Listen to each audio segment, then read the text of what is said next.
Hey, my medical coding family, how's everybody doing today?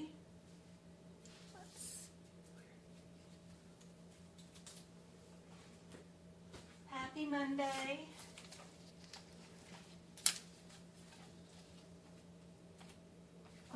It's 2024. Where is 2025?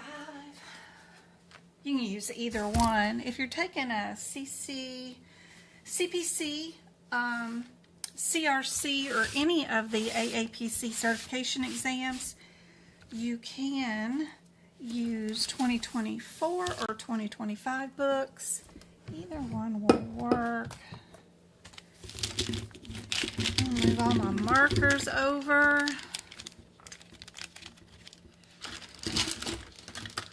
All right, and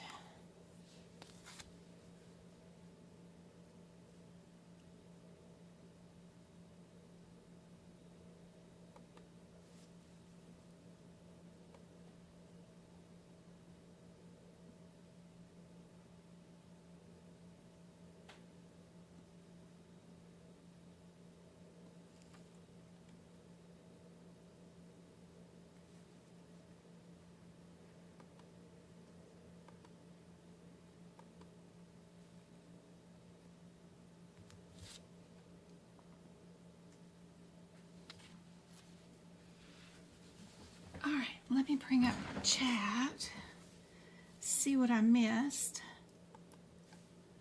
Hey, Go-Kart, good to see you. Hey, Sandra, Michelle, Kim, Samantha, good to see you guys. Hey, Go-Kart. Hey, Joy.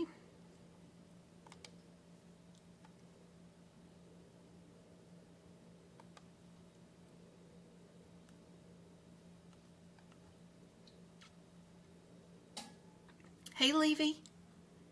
Hey, Sylvia. Baz, good to see you. Hey, Cassie, good to see you guys. Where are you guys typing from today? I thought we would do diagnosis codes today. Our ICD-10 book. Somebody asked in an email, I don't know, around 1 a.m. is asking about when's your next CRC lesson, and it has been a while. I do have one workshop that is on my website if you guys ever wanted to watch the replay. I think it's like 100 questions. There's a couple of E&M questions because I can't help it, but the rest of it is all CRC practice exam questions for the certification. So,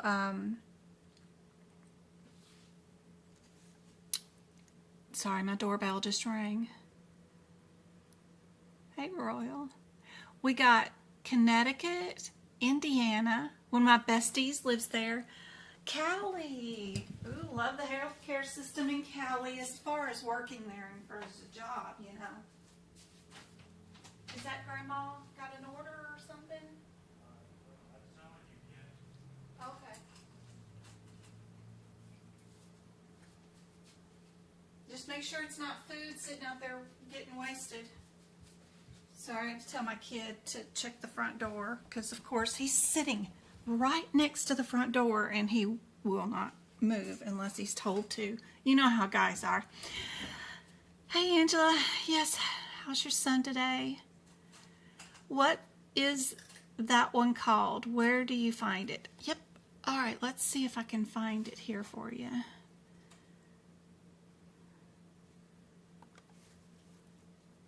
So we got 30 people on. Thank you guys for the thumbs up. And let's go here. Oh my goodness, that is tiny.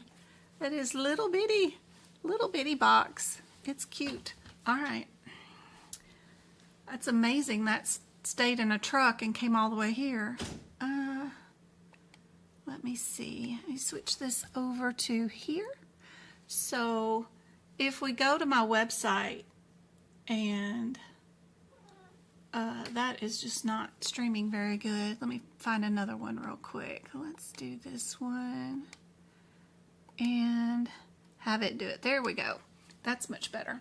So if you go over here to my website, you know, it's got these little white tabs across the top that say free resources, workshops, E&M, risk adjustment, practical coding, and then the last one says Jen's notes and courses. Click on that, and then if you just type in any of the search bars, you see there's a search bar right there. You can type in CRC, and you get two things that pop up, these two right here. One of them is the workshop, which is the top one, and the second one is all the notes for CRC. So the top one is this one, and it is for the workshop. It's just $18, and I think it's like 5 hours. Oh, we did 130 practice exam questions. I knew I went overboard on that one. I couldn't remember. But yeah, we did a lot of practice questions in 4 hours. 130. Oh.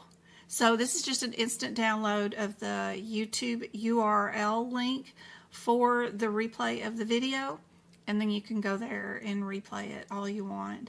So pretty cool. And then the other one for CRC is all the notes. So the second one that I have is for all the notes for CRC. So $30, you get the entire ICD-10 book, set of notes that I have. Every page that I made a note on for anything in the ICD-10 book, it's there. So the entire thing, not bad. So for $48, you get everything I know about CRC.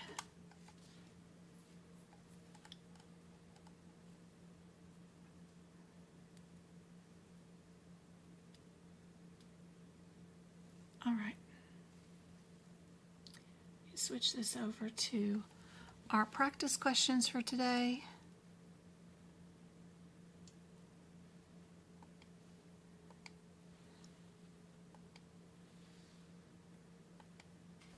All right, our practice questions. I am streaming this live on Tube of the U, so if anybody over at TikTok doesn't like the view, because I'm streaming through a cell phone to a computer screen to do 2 streams at one time, because I don't have my streaming key from TikTok. They keep those private and they won't let us creators have it, so I can't put it into OBS and then stream live with another system going. But anyway,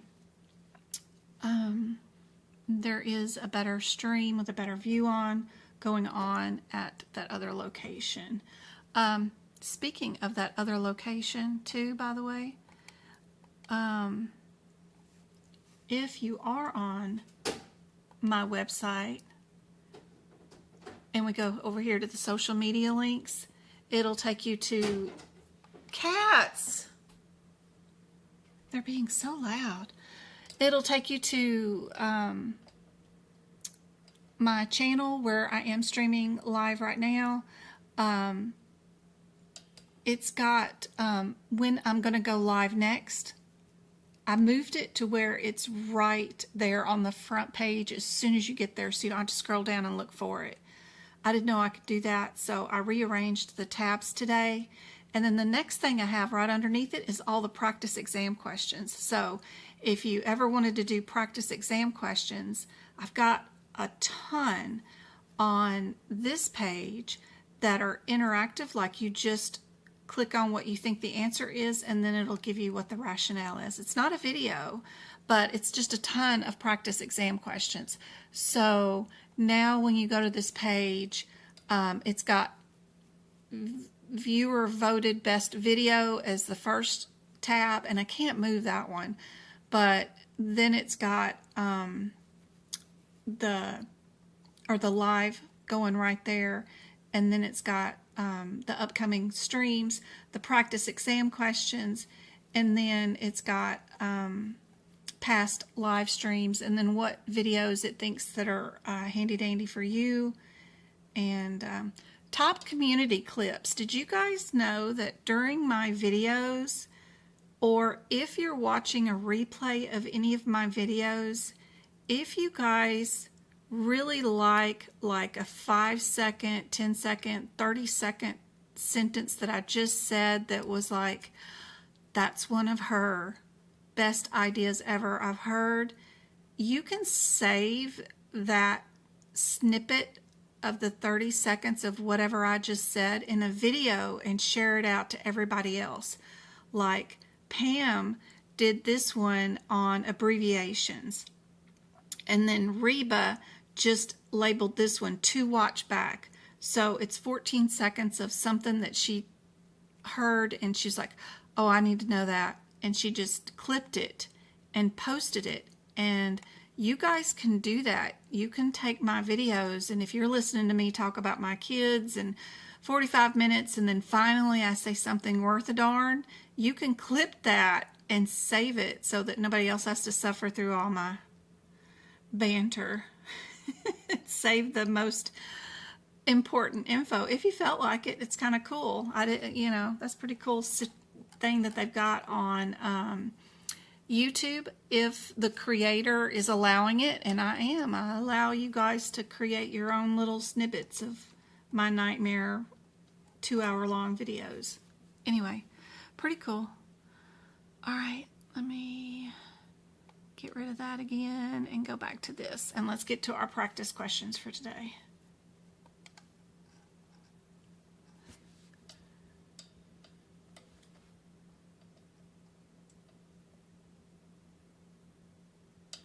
Let me catch up on TikTok and see what I missed in y'all's chat.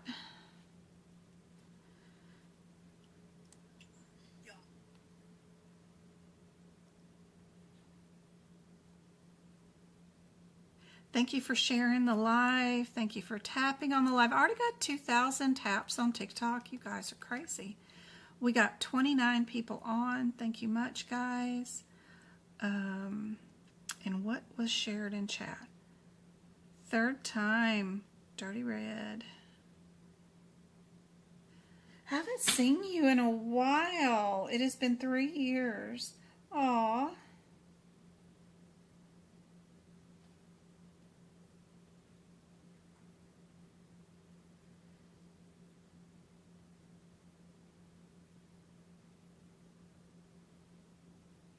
Coffee's thinking about getting an older set of books to play around with before starting. It's perfectly fine. If you can find anybody donating them, selling them on Macari or eBay cheaper, be sure and do that.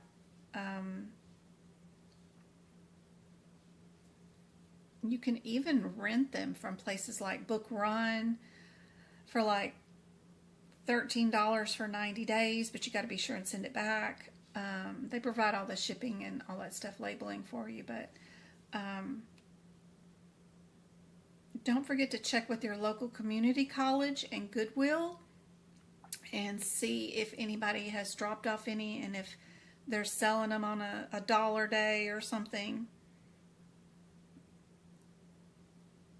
But don't spend too much money, because if you're going to have to upgrade books anyway, it's just another expense. So if you can find a good deal on a current book, then great. Thank you so much for sharing. Hey, Kay, we're going to do CRC today. Yes, you guys put in the comments where you're typing from, when you plan on taking your exam, which certification, and what do you guys think is the answer to this question? I just shared it, Leanne. California. Lynn is also in California. Arizona. Robbins. Chicago, of course. MK. Cleveland. That's where my baby boys come from. Travis and James both were born in Cleveland.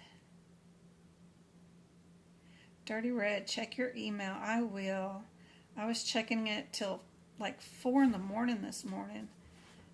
Insomnia.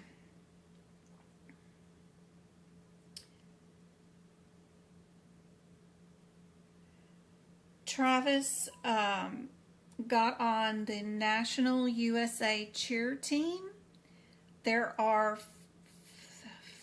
3 trips or something he got invited to. Orlando in November, Hawaii in December, and Rome, Italy, New Year's. If anybody is in those areas and would like to meet at Starbucks or something, I'll have more itinerary days around. If he decides he wants to attend any of those events, I'm pushing for Italy and Orlando. If he goes to Pearl Harbor, he would have to miss classes, and he refuses to do that. He's so stubborn. He doesn't want anything to mess up his grades. I'm like, dude, it's Hawaii. Let's go. He won't do it. He won't do it, but he won't miss any school for the Orlando or Italy thing. But he's afraid of planes, and he has so much anxiety. He doesn't want to ride that long. He has a passport. Let's go. Anyway, I think I can talk him into the Florida one. That's over Thanksgiving holiday. He won't miss any school, but if you live in the Orlando area, be thinking about that. If you're taking your exam anytime around that area or right after in December, and you want me to look over your books, I'd love to hang out for an hour and give you some advice, look at your books, and see what I can do to help you out while I'm in town, because that would be so much fun. We're thinking about arriving a day early, and we'll not be in the parks or nothing like that that early day, and then I could sit on City Walk or whatever and just help you guys out for the whole day. And people watch, so just thinking about it. We'll see. It's up to Travis. Then I can't believe he doesn't want to go to Hawaii or freaking Italy. Really? 16-year-old. His whole life ahead of him, and he's worried about grades. Like anybody's going to look back at his grades from 11th grade. Okay, I'm gonna stop ranting. Y'all don't want to hear about all that. Okay. For our ICD-10, right?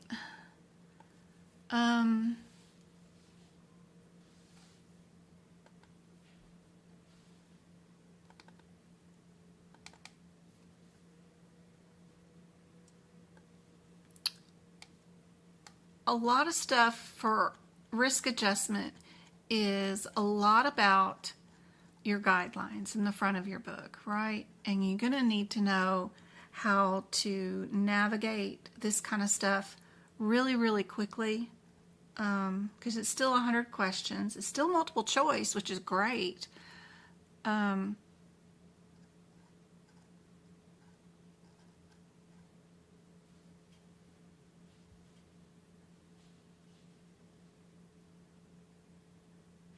But understanding all the parts to the ICD-10 book will be super helpful, for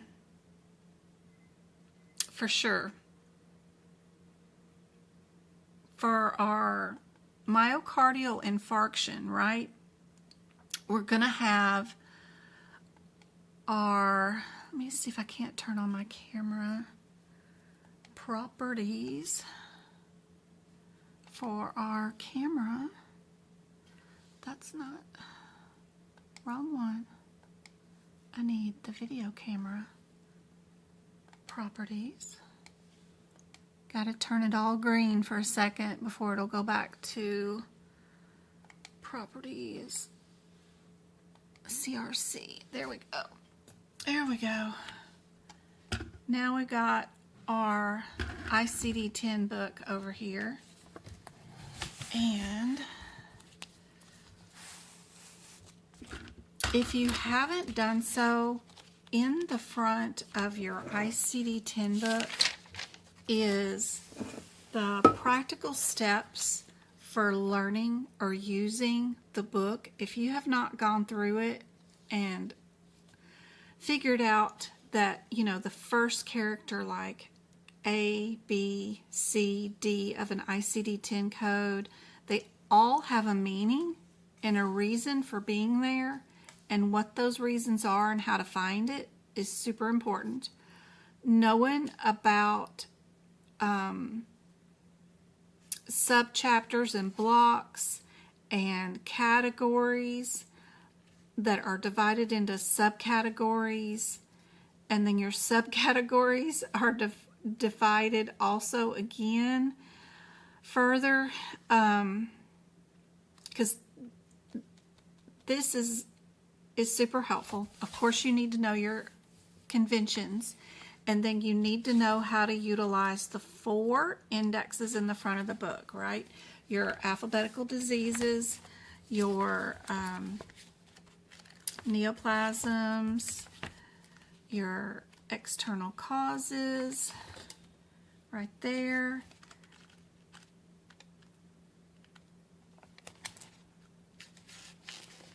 Your table of drugs, and then your neoplasms. And you need to know which table you're going to go to, tabular list, you're going to go to with each question quickly. So our question was the first episode of acute myocardial infarction, right? So if we go to our infarction, right?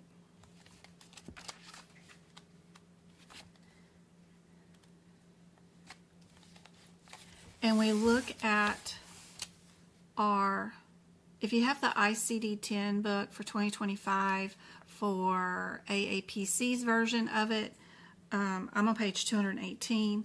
You look for the word infarct, then you look for the word myocardium, right? And your default code, which is the feature of this book that is right after your non-essential modifiers, which are words that mean AKA, acute, or with stated duration of 4 weeks or less. Those are called non-essential modifiers. The code that is listed right after non-essential modifiers is your default code.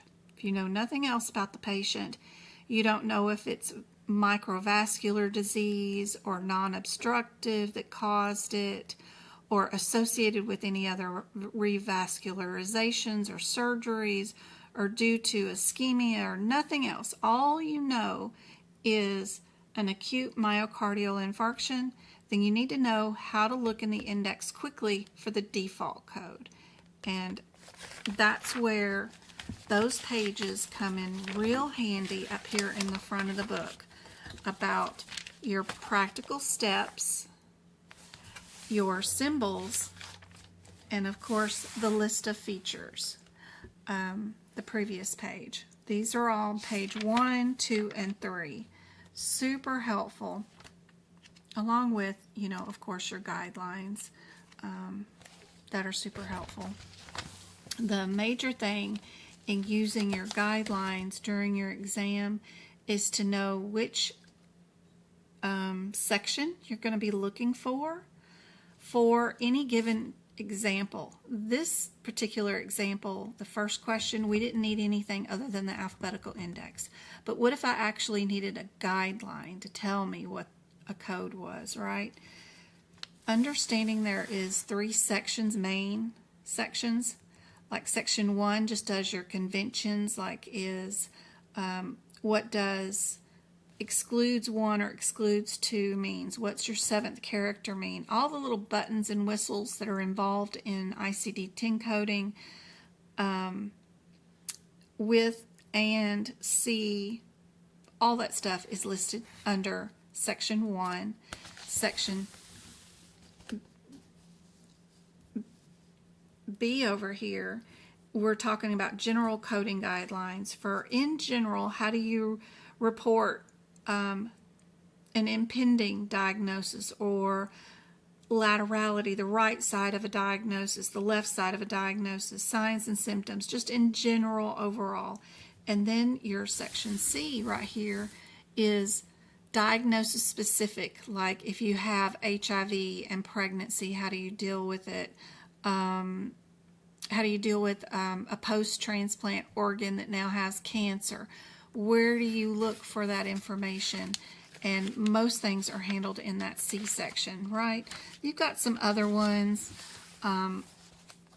like our Section 2 does which one's principal. Section 3 is for reporting additional secondary diagnoses. And then they get really specific by the building, right? So Section 4 is outpatient services, and then you'll have some for admission, which is Appendix I, for only admit-only guidelines. So understanding this page to tell you where and what page number the guideline is on, and learning how to use this page to find stuff takes a lot of practice, but it's not too bad. What I like to do is, if it is a certain convention or guideline that I happen to look up, I'll mark and highlight in the book all the steps and where I've been with each practice exam question. You saw on that earlier example for the myocardial infarction that I had highlighted the top of the page for the keyword infarct, and then I highlighted the word myocardial, right? I highlighted my steps through the exam question, wherever I've been and done. Same thing for here, like I went to the punctuation for some practice exam question. I went to impending or threatening condition for some question here. I highlighted it there. And I'm sure when I go through the book, there'll be more. And then I've highlighted this one because it's malignant neoplasm of an associated transplanted organ. Must be something that I did with a practice exam question. And once I get to the guideline on 13, I'll have that same pink color highlighting the code. And then all the way through the book, getting to the tabular list, getting to the alphabetical index, all for that one guideline. I'll follow that same color throughout the book, highlighting and noting whatever's going on with that example. I do it throughout the book. So if the color code continues for whatever I was looking up and there's an example, I'll follow that example through each section of the book so that I can find the punctuation not only here in the guideline, but I can find the punctuation if I need to in the alphabetical index. And then I find the punctuation in the tabular list, what it looks like here too. So I follow through with whatever the question is and find it in each section so that I can keep track of it. And sometimes I even keep a running tally of certain things over here on the free page where we have some handwriting available area. So like fractures, I gave it a color code. What guidelines do I deal with those, and what page numbers are they on? And then I can keep track of where they are if you really wanted to get involved in it. But just some ideas for you guys that are doing CRC that could be helpful, especially for these heart attacks. You can see that I've got different colors for type 2, type 3, type 5. Those type 3 or type 4A, 4B, 4C have different color codes. And then when you go over here and do type 1 again, right, I still got the same color code right here for all the type 1s. That way I can spot them quickly during the exam. They do a really good job of highlighting a lot of the book and the differences in the green between the codes, but some of them, especially right here in your STs, where there's a type 1, type 2, type 3, there's not really a lot of distinction between them, and they could be scattered about.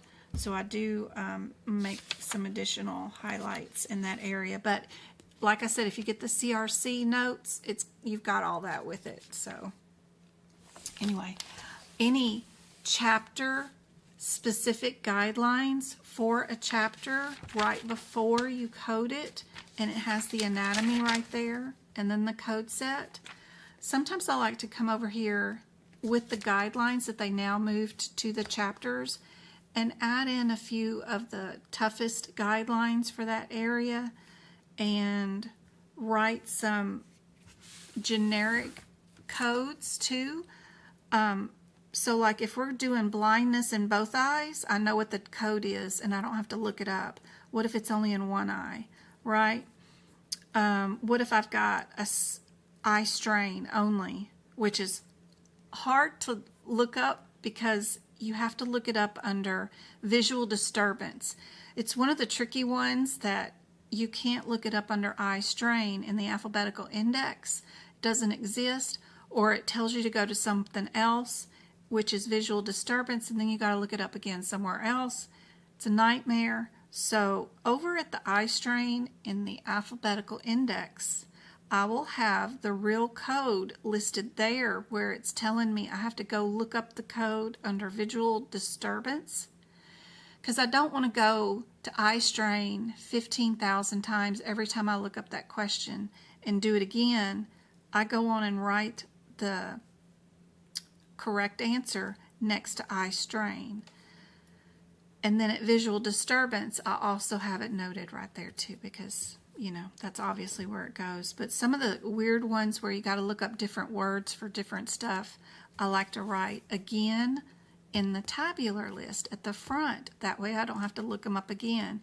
It also helps reinforce with learning, because I've written it in the alphabetical list, I've written it in the tabular list, and then I've highlighted my process from the guideline to the alphabetical index to the tabular list. That means I've messed with it 3 times for one question. It just helps reinforce, oh, there's a guideline for that, or something, there's an issue with that. I'll remember during the exam because I wrote it so many times. Just doing the exam question and picking A, B, C, and D and not following through with the questions and mapping your way through the ICD-10 book on the proper steps to go through it, through your guidelines, through your indexes, and then through your tabular list. Not doing that doesn't help you learn.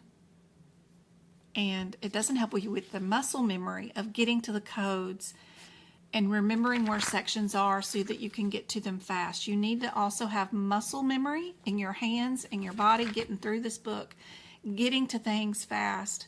That also helps out with that, but it also helps out with memory. Oh yeah, there's a guideline to that. You may not remember what the guideline is, but you remember that you wrote something about it, so you'll go hunt it. And having it written in all the locations is great, for sure. But it does take a lot of time. Not too bad. It's not as bad as the CPT book, because those notes take, for God's sake, ever. But anyway, back to our exam question. Turn this off. We should, everybody know by now, that one is D, because it is our default and we don't know any other info. What do you guys think is the answer to this one? While I check up on chat. Let me get you guys fixed. so you can see the whole question. Okay. Is that too much? I hope so. No, that's it. That's good.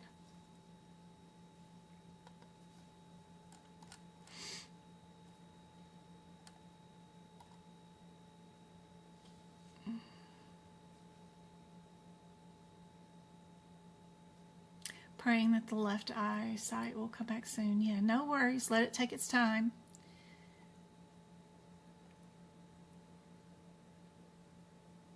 Thanks, Brazen, for the thumbs up reminder. Aw.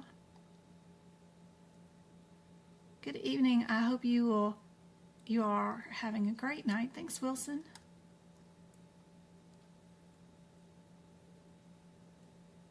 I've chunned the heck out of these books and don't think I will ever get rid of them. Yeah. There's only 5 questions on the regular CPC for ICD-10, so chunning an entire ICD-10 book just for 5 questions is crazy, but what a work of art, right, that it is once it's done. For CRC, great. Texas. Hey, Sassy. Baltimore, and you're testing on August 29th. I'm not ready, and I keep failing the practice test, and I'm running out of time. My best advice, 100% for passing your CPC practice exams and your CPC certification exam is, oops,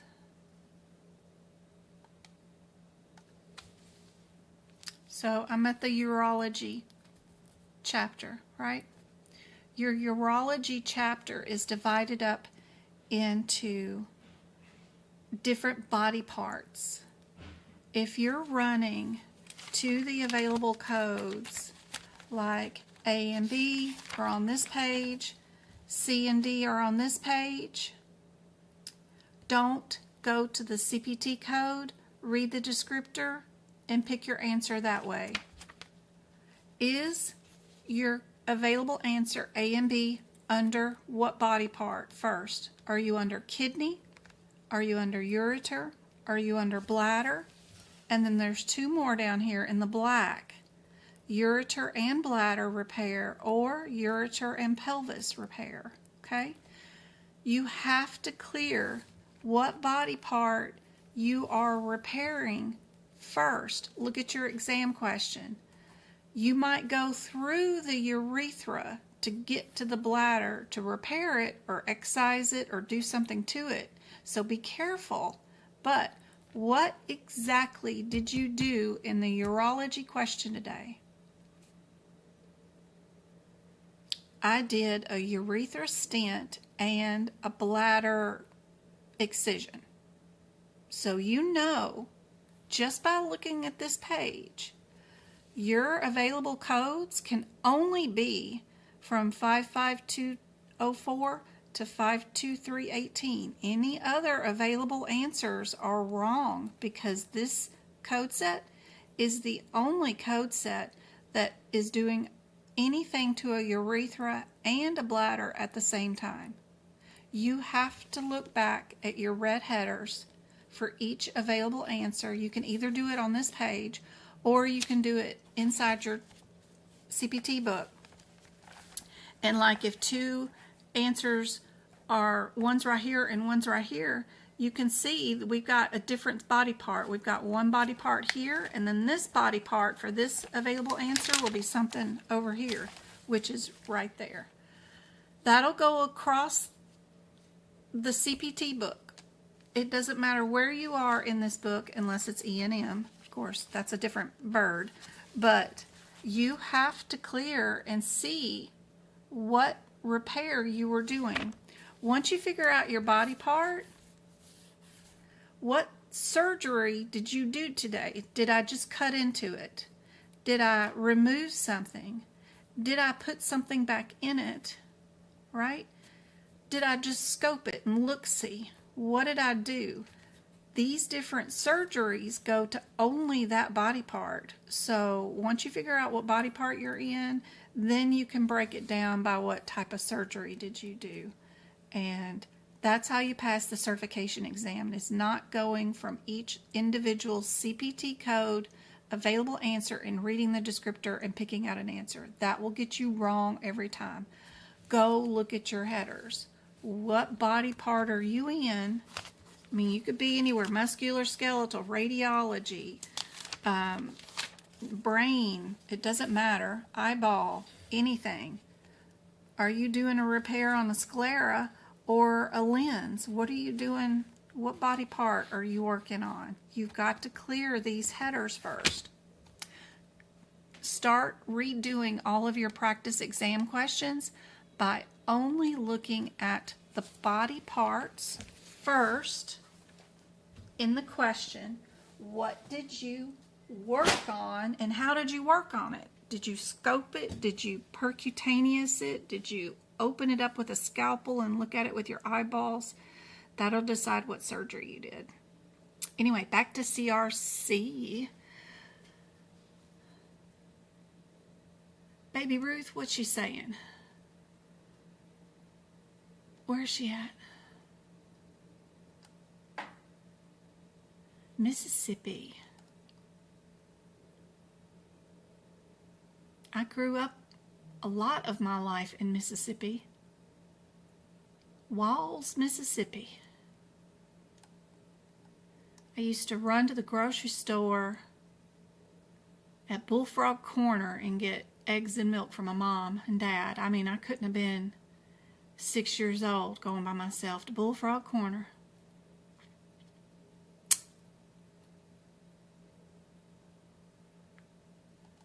I know y'all were saying congratulations to Baby Ruth, but I cannot find her message for whatever reasons. Of what we're congratulating her for.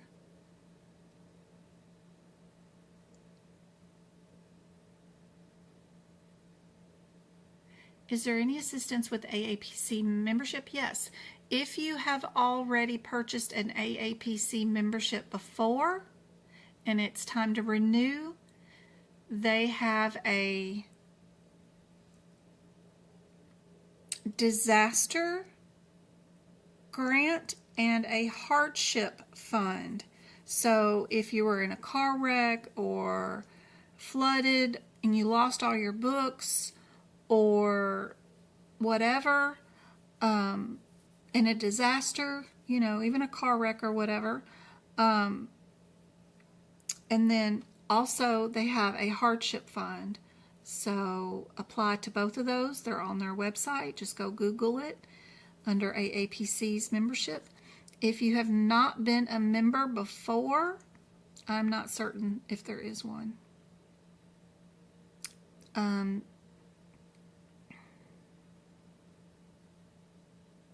I know some places where people are giving away courses, like Legacy gave away one yesterday and only 43 people entered, and they got to pick out what course they wanted. And it comes with externship, books, membership, everything, you know.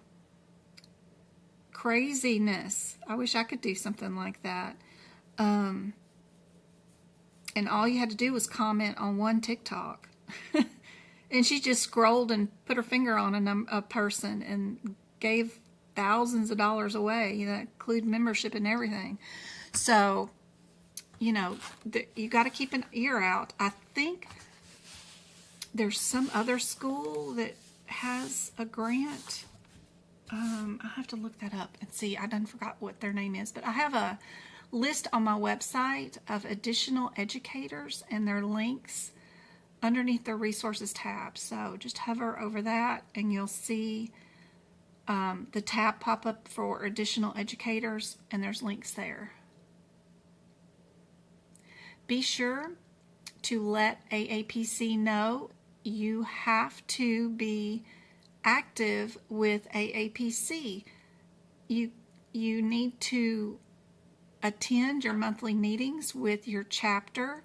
Your president needs to know who you are, and if you're asking for them to pay for your membership or give you new books or a course or whatever, or more exam attempts, be sure you're an active member. They know who you are. You attend meetings, even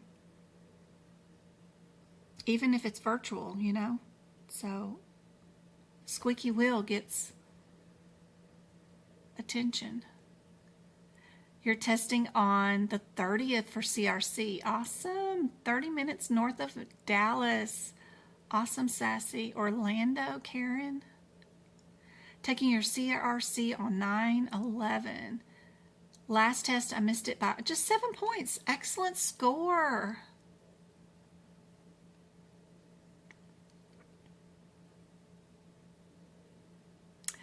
I do want to do tutoring. I'm just trying to figure out the kids' schedules and what I can and cannot do.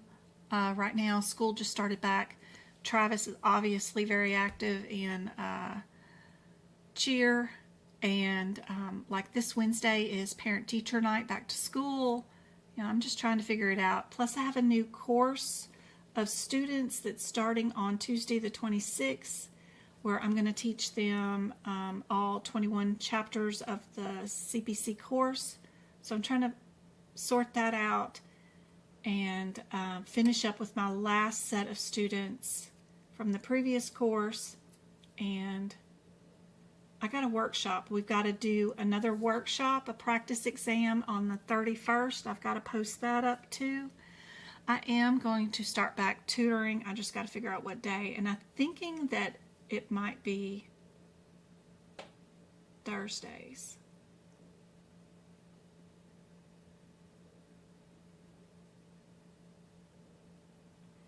And Saturdays that I can do tutoring, but we'll see. Fridays are football night. Before long, I won't be able to do the free live lessons on a few Fridays a month until January, because that's when football season's over with. So there's going to be some Wednesdays and Fridays when Travi's traveling or cheering that I got to go do that.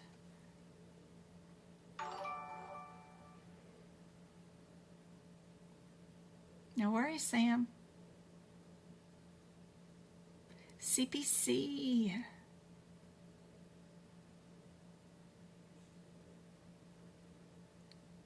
Third attempt, fifth attempt.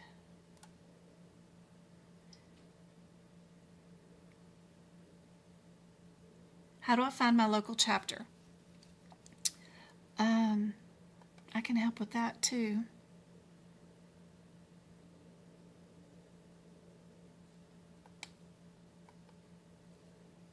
Wrong one. Right, we're back here on YouTube, right? So if we go to AAPC and you are up here with your membership, right? You got to sign in. Just a minute. I hate their new sign-in area, right? It's such a pain. When you go there, go to your membership tab right there on the side. And we're going to go there to our local chapter, right?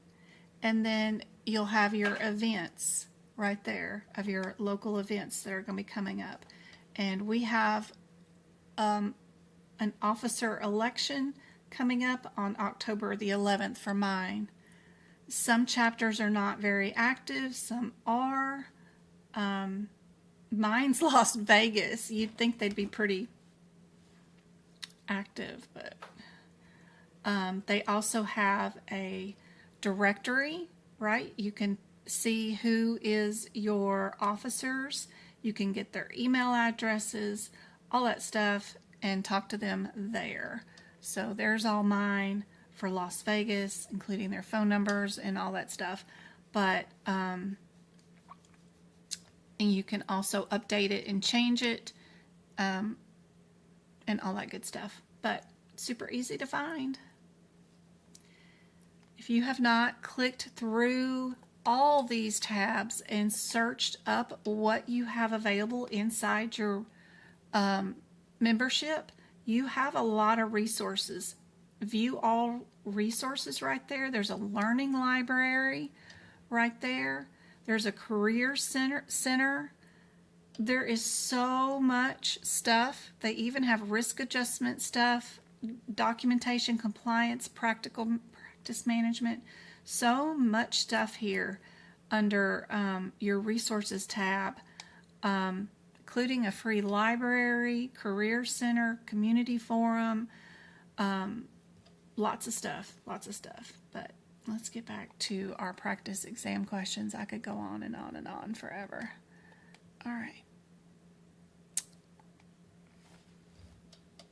Back to this question.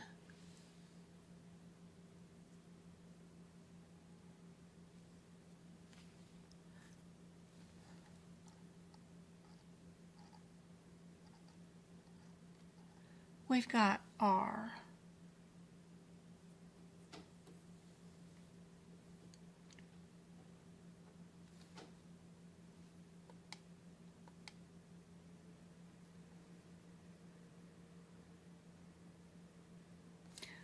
My local chapter had an event at one of our health parks. Oh, that's so much fun.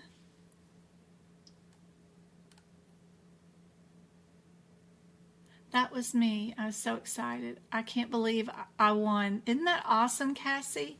I'm so happy. I was watching her TikTok live. It came up right at her giving it away. And I'm like, oh, I was always wanting to know how she gave it away and what all came with it. It comes with the membership, the course, your books. She has Practicode. And then she has an extern program because she works with that lady that owns a billing company. You can do CRC cases, like AAPC has 600 cases that are just for CRC that they're about to deploy, and they already have it, so you can do that too. There's a lot involved in what they're giving away. So congratulations, that was awesome. Oh, we're saying congrats to Travis. Oh, thanks, Baby Ruth. I see your comments all the time on TikTok. Every time I open up TikTok, it's like, Baby Ruth messaged this. Baby Ruth messaged that. I was like, oh my gosh, what is all this? But I found one today that you messaged me about, and I messaged you back about, oh, I got to create a video for that, but it's going to take me a minute because that's going to be a long one. Love seeing all the interactions, and I love seeing your guys' TikToks too. I really like that tip about the red headers. It really is an awesome tip, Brazen. Really is.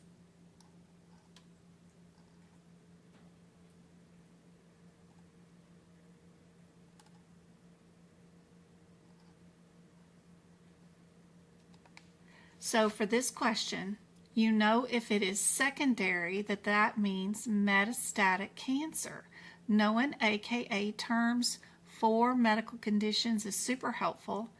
We've got a trick that I've taught you guys that if your first two digits in the C section start with C1 through C6, it's primary cancer.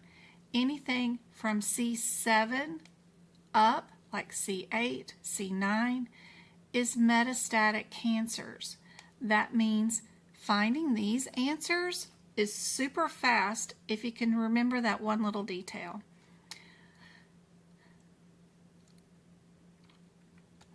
We know D is our answer for that one. What about this one? A lot of the mental health or drug abuse, they all have maybe a little guideline with them. This may be just a default one, just depends. We could look in our alphabetical index for this one.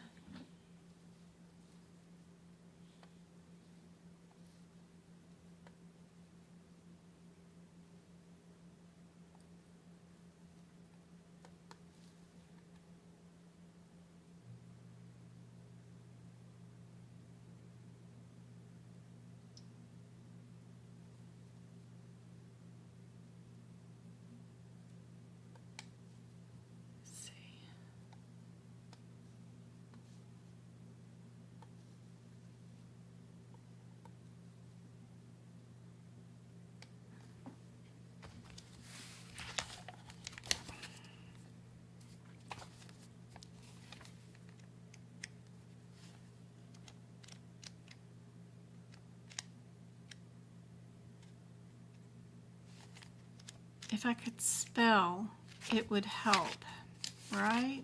Oh.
So for this one, if you just go to the word drug abuse in your alphabetical index, right?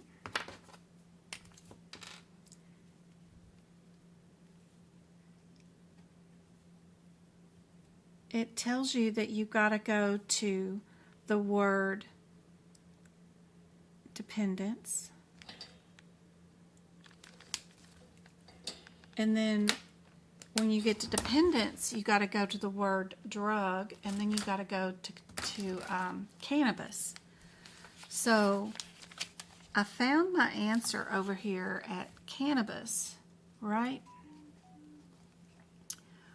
So over here back at drug abuse, where I was in my alphabetical index, where's my first inclination to go to in the alphabetical index? I like to go on and write a little note, since we have some room, that if it's cannabis,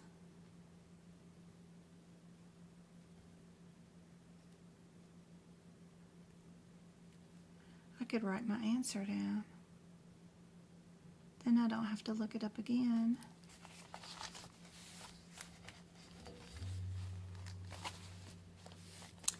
And then when I get over here to dependence, of course, I'm going to highlight dependence at the top of the page. I'm going to follow my steps down to the word drug, and then follow my step down to cannabis, and then underline my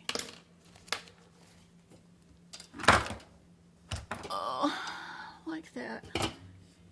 And sorry, the dang TikTok is wanting me to do this lovely puzzle, and they're putting objects in the middle of the thing now, and it makes it impossible to do while it's in a stand. They do not make this easy. Okay.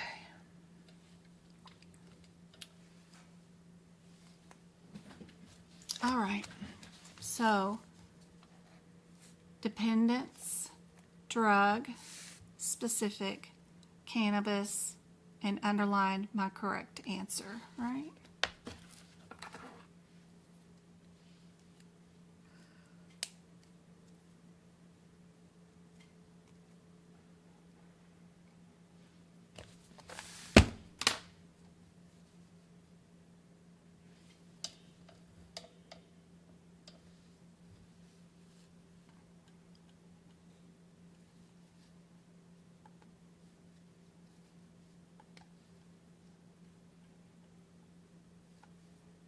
Ooh, this next one looks terrible. Let me see.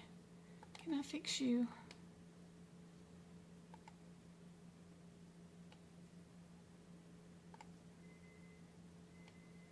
Here we go. That looks better if I move that out of the way. There we go.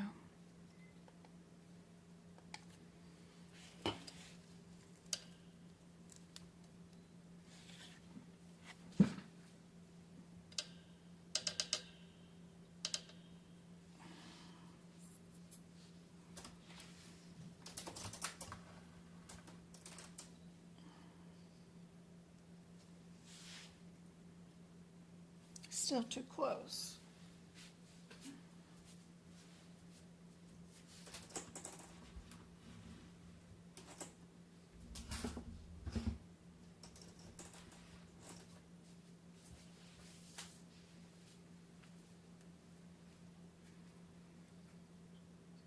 There we go, guys. That looks better on TikTok.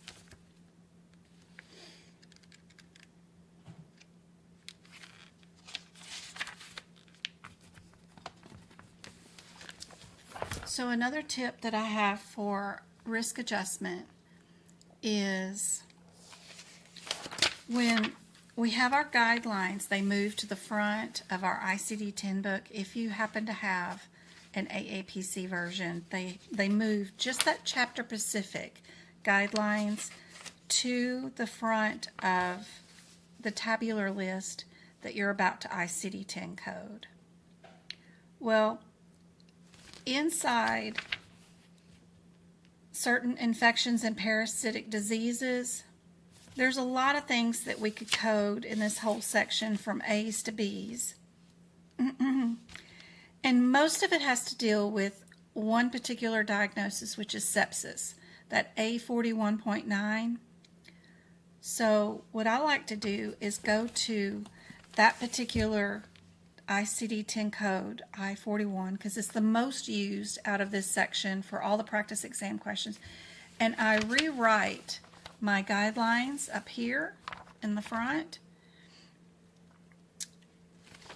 here as coding examples, like how do you code bacteremia? What's a newborn with sepsis? What would be the diagnosis code? Just like little examples. What's the answer if it's this diagnosis? Sepsis with no organ failure. Every example I can think of out of the front of that, or as I'm doing practice exam questions or whatever, SARS, what's the answer for that? Pancreatitis with SARS. Sepsis due to viral bronchitis, due to influenza A. All the examples come up here. Anything that says like never do this or always do this, I put at the top of the header. And all these notes are available on my website, of course, at medicalcodingbyjen.com. You can instantly download them. I think these are like $10.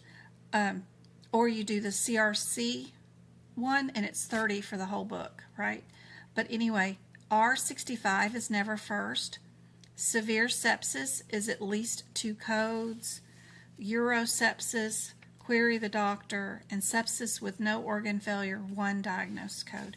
Anything like that, I write all on one page. I did the same thing for like cancers, because there's a ton of diagnosis codes and stuff about diagnosing cancer, like chemo, anemia, dehydration, pathology fractures. There's so many different guidelines with cancer. I just put all the examples on one page. That way I can find them quickly.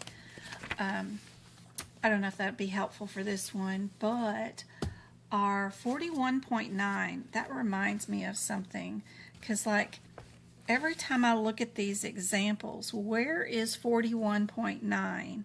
If I look at all these examples,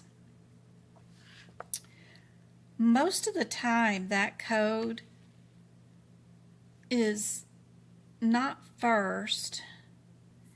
It's usually second or third if I use it at all. It's third here, it's second here. It's only used if we have sepsis with no organ failure and we have no organism identified, right?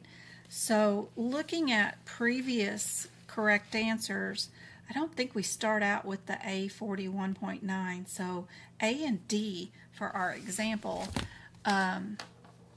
give me pause, right?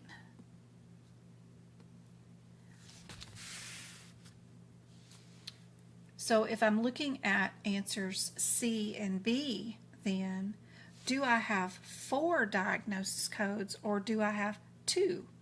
And I can just check my question for that. How many would I be diagnosing, right? I have sepsis, right? And it said in my guideline that severe sepsis has at least 2 diagnosis codes. But we have the name of the organism, we have the severe, we have pneumonia, and we also have renal failure. I know I have more than 2 right away, so that just gives me the correct answer. Just thinking about and counting, right?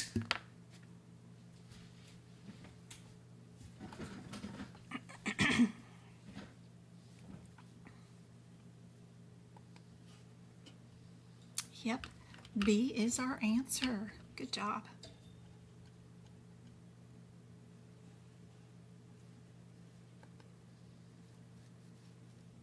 Get rid of that red line.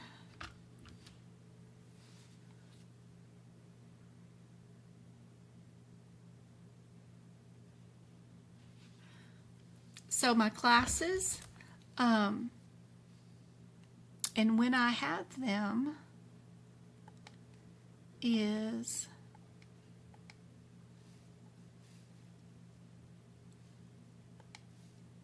posted on my channel at the tube of the U, right?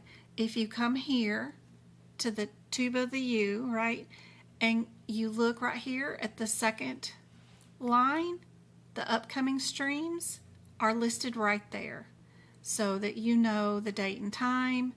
And then you can do a bunch of practice questions if you want to right there. And then you can also check out what previous lessons I had. So be sure and check that out. It's listed there. And I also posted inside my recent TikTok videos. There's like a little thing that says register for the upcoming class. So usually a couple of days before, I'll start posting TikToks for answering other questions unrelated, but there'll be a little link that says register for my next class, and then it'll notify you when it's going to happen. But Tube of the U is the most reliable and up-to-date for distant, if you want to know for the next week or so. When are the next coming live lessons? What do you guys think is the answer for this one? We got mail. We got mail. Ooh, that smells good. Okay, this goes to Grandma.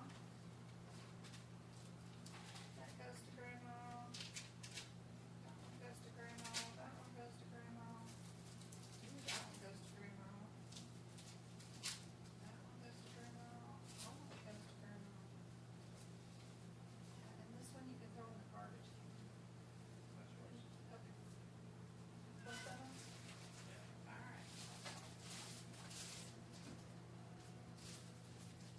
Alright. Ooh, we got a package from TikTok. Ooh, too cool. I'm showing off my address, but that is too cool. It says TikTok on it. I don't know what in the world. Who knows what I was ordering at midnight.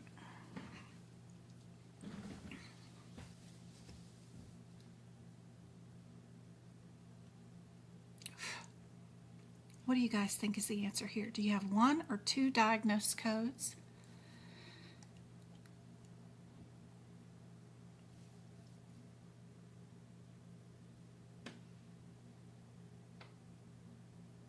I also have a bunch of examples listed at the J44.1 area.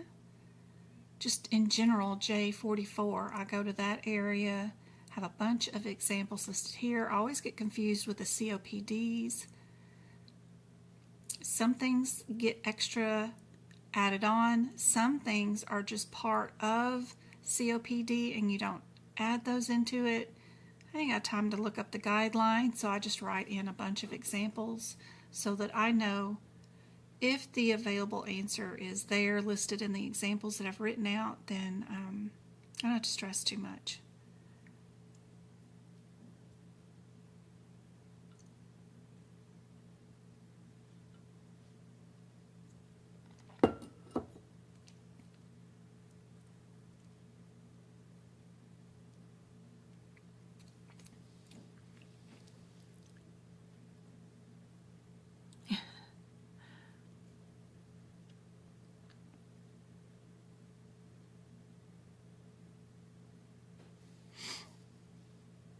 What do you guys think the answer is?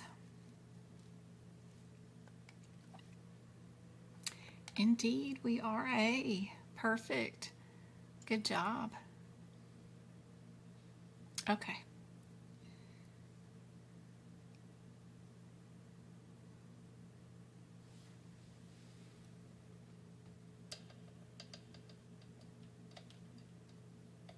There is another stream on the tube of the U if you guys want to go over there for a better stream.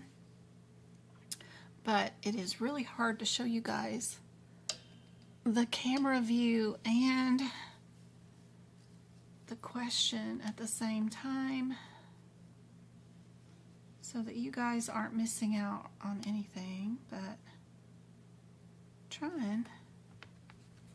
Here we go.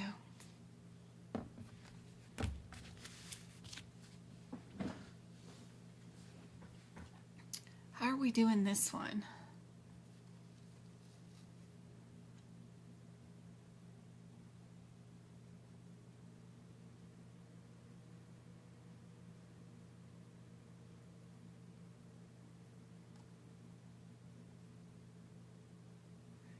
Knowing how to handle confirmed AIDS or HIV patients who come in for other issues.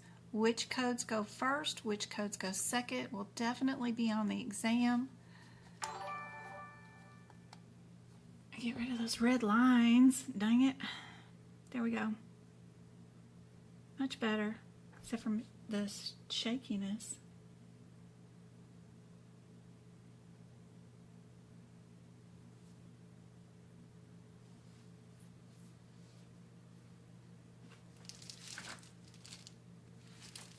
What do you guys think is the answer for this one?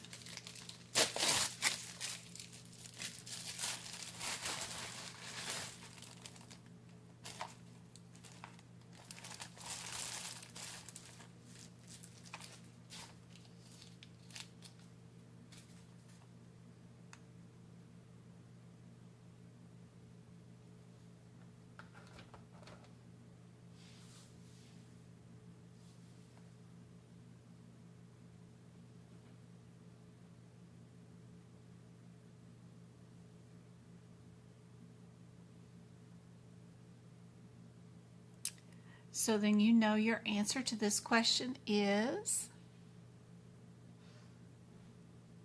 Miss Lover of Good Things.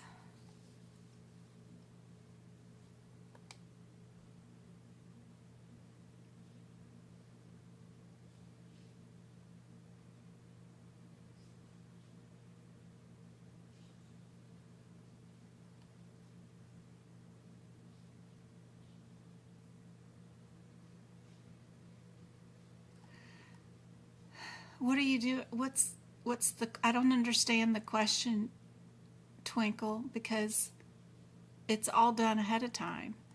If this student is in a different country and taking the certification exam in Indonesia or Bali, they're not allowed to have any written notes or highlights in any books because they're just given a plain book on the day of exam to take the exam in. But it still doesn't prevent you from highlighting and noting and learning in your own manuals at home with your own notes. I could go to a plain book. You guys see me most of the time on my lives with a plain book doing this without notes. There's a couple of sections that I can't do it without the notes, like the eyeballs, the evisceration versus enucleation. Oh my gosh, I hate eyeballs and I don't want to learn it and I don't want to know about it and I don't want to think about those procedures on those patients. I just cannot handle eyeballs.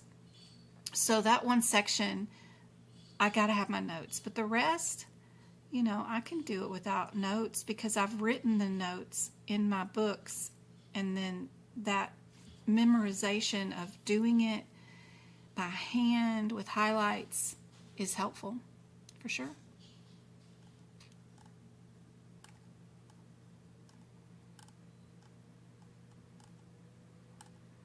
But if you're taking your exam within the United States, you're allowed to write whatever you want, highlight whatever you want. You're able to write your RVU codes. You can do whatever.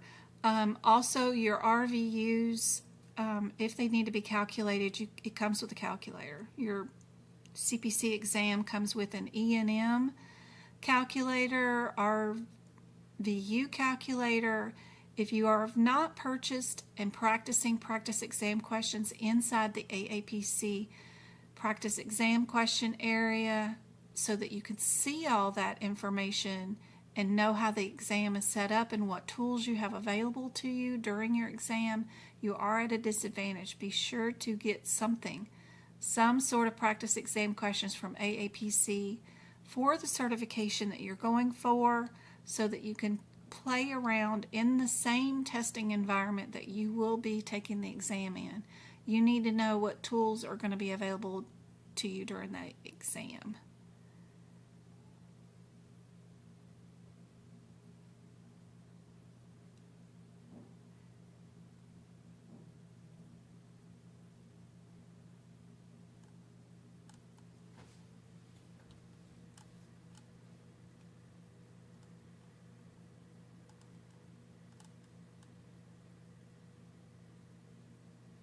I don't know why Stephanie couldn't bring in whatever she wanted. If we can't bring anything, what exam or certification is she talking about? You can't bring like a notebook and paper, but you bring your manuals with you during your certification exam. If we can't bring pen and paper for the class, why can't you bring pen and paper for your classes? I'm freaking out about how I'm supposed to do any of this. You can take pen and paper to school.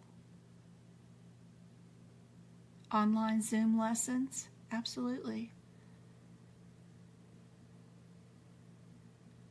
Whose course are you taking? Indeed. A is the answer for this one. Yep.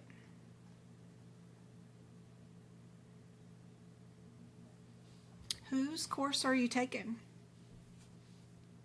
Now, you guys remember earlier about my C trick that might help with this one, right? If the number starts with C1 through C6, it's primary cancer. If it starts with C7 and higher, you might be metastatic cancer. If we're not dealing with cancer at all, and we're doing masses, lipomas, in situ stuff, then we'll be in the D section. The difference between D3 and D4 should tell you the answer. You don't have to go all the way down to the individual codes. So like if I go to just D,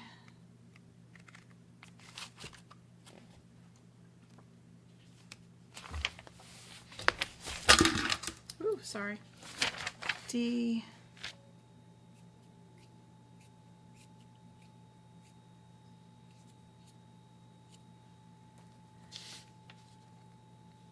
D36 is benign neoplasms of other and unspecified spots.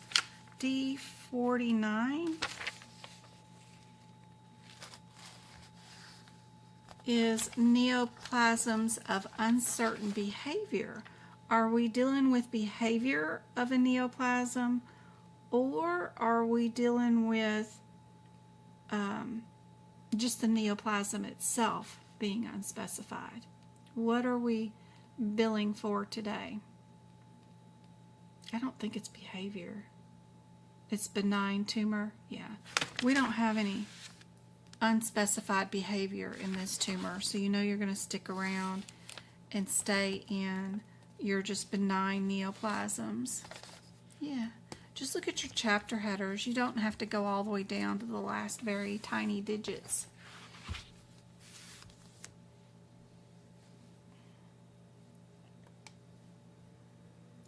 CPT test. What's a CPT test? I was told we can bring only our books. I started with AAPC and they emphasized highlight keywords. If I can't bring a highlighter or pencil, how am I supposed to remember it all? I guess you mean a CPC test. And I started with AAPC.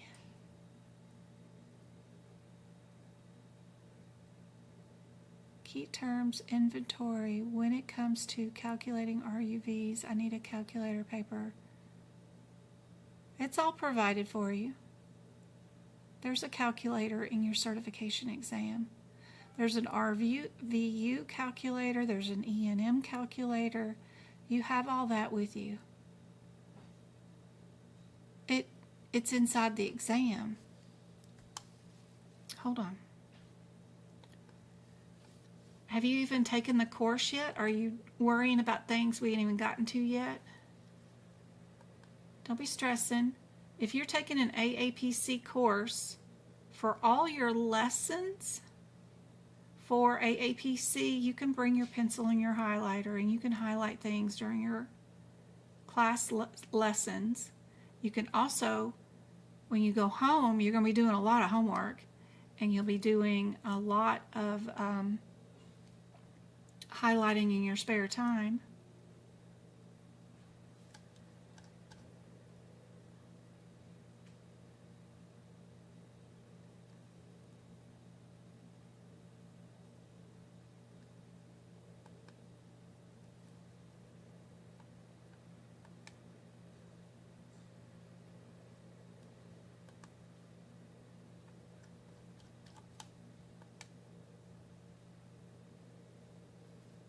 So, let me show you. Don't be stressing out. No stressies. So this is what a certification exam actually looks like. You've got over here on one side, exam questions, right? 1, 2, and 3. You've got the medical record right there. Can you see my MR 880522, right? Now if you click above it, there's your RVU calculator. You click above that, there's your E&M calculator. You can do decision making, you can do time-based, you can do critical care, you can find a code level, whatever you want to do. There's a notepad that you can write on, whatever you want, and then there's a calculator. Like I said, if you have not practiced inside this testing environment by purchasing practice exam questions from AAPC like I do, right? It's a practice exam. Then so that you know what the exam is to look like, and then once you leave your E&M calculator, how do you get the medical record to come back up? You know, you need to practice in this area so you know where to find things. You can get rid of it all. You can only look at the practice exam questions, or you know, you can go back, you can flag questions, you can skip, you can skip to another question, another patient chart. You want to learn how to do all this. So But if you haven't even taken the course yet, you're not even there yet. Don't even worry about that. They'll show you how to get through the course and how to highlight whatever you need and all the stuff. You know, your exam teacher will walk you through all the steps. This is the final stuff, is just figuring out how to play inside the exam environment. All right, let me get rid of that. If you need it for your exam, it's provided for you. So don't worry about that. All right, this question.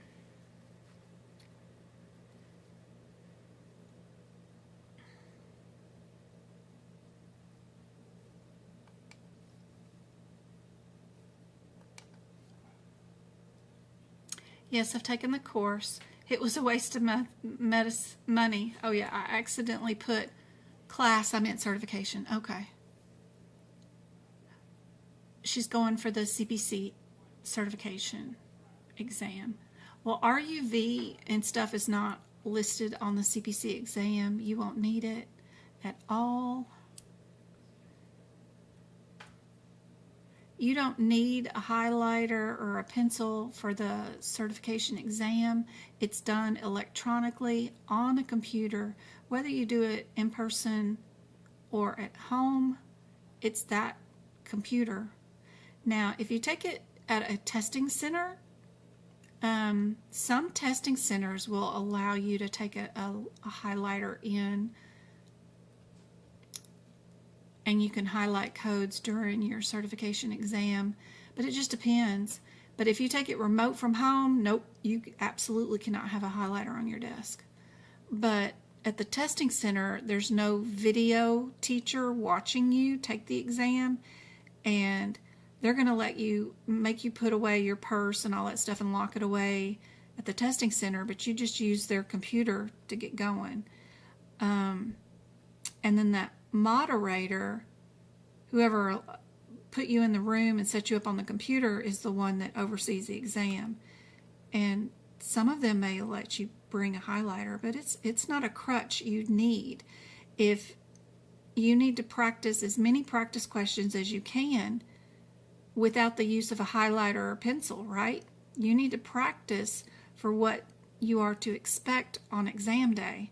From the exam point of view, you need to get fast enough to be able to do this. And I'm awful. I did first grade twice. I am not the brightest bulb. But I do have the CPC, the CPC instructor, and the CPMA. And I can't remember all 4 codes at one time either. Still to this day, I'll do 2 at a time. I divide them up 2 at a time, right? I'll eliminate, A and C in this question first if I need to, because they're both in the C section. And then I'll move down to the 2 D's because they're in the D section. I just do them 2 at a time. I can remember that.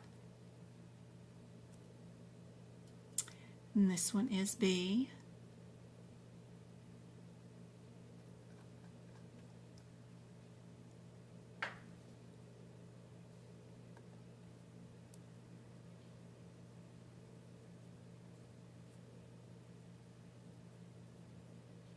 You can take the practice exams unlimited amount of times until for one whole year. You don't even have to finish the entire exam. You can go to the last question and hit grade and see the answers and rationale for the ones that you have answered. So when you're in those practice exam questions,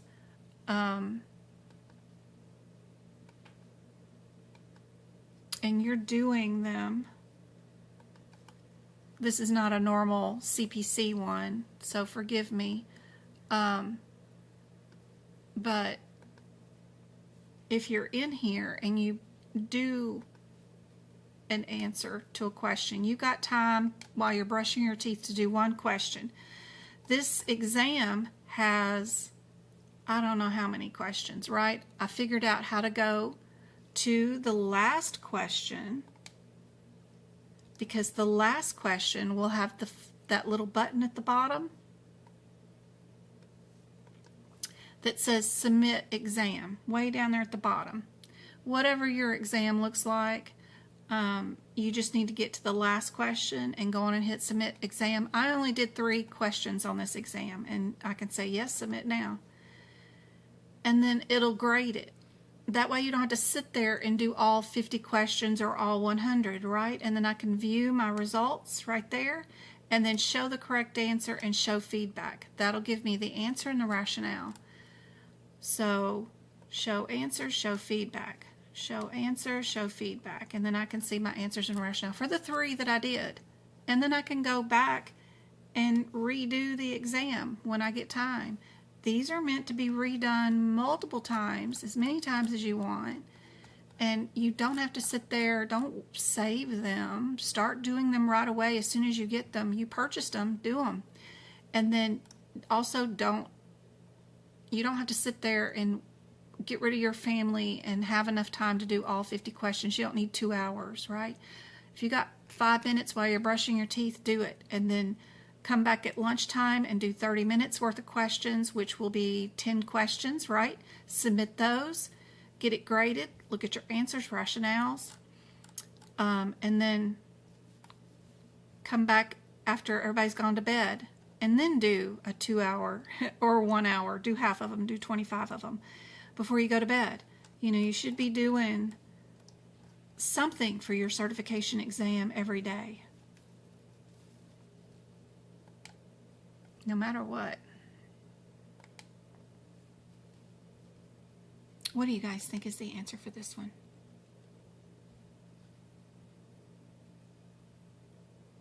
I'm using AAPC's website for their practice exams.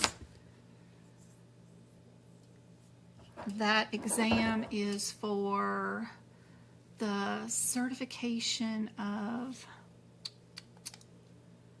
CFPC, family practice. So if you wanted to become a family practice specialist in medical coding, that practice exam was for that.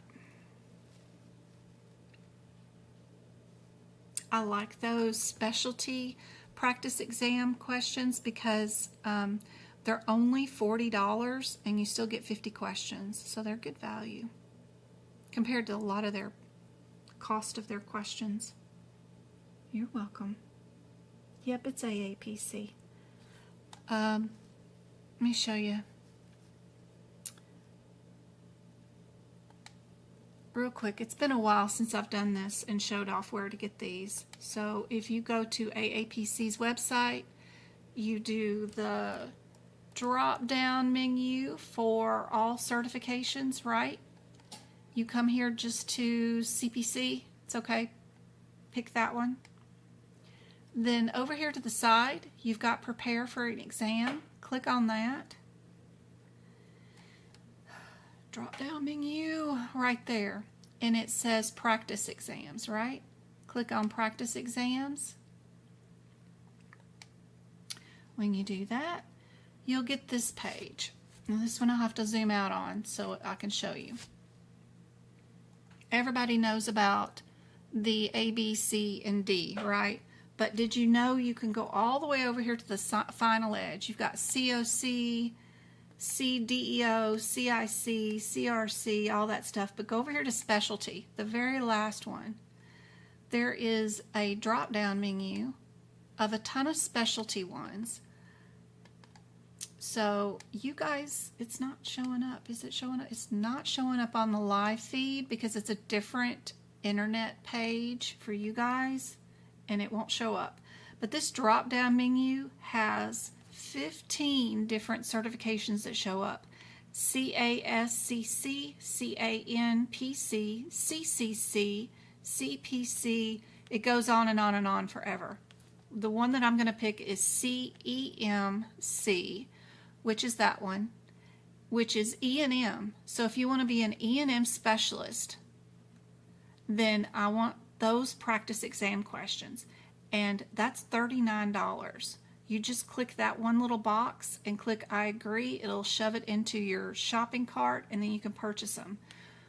when you purchase them, they're only $39. And then you come to your membership and you go to exams and courses after you purchase them over there, right? And then you'll do the drop-down menu. It'll take it a minute because I'm on the internet. And you'll go down here all the way down. Keep scooching till you find your specialty exams, practice exam questions. It's way on down. Right now I have family practice, I have GI, and then I have CHONC practice exam questions. Any of these exams that you do here are in the same testing environment that the certification exam will be on no matter where you take it. And learning how to navigate this is super helpful, but that's where I bought them from.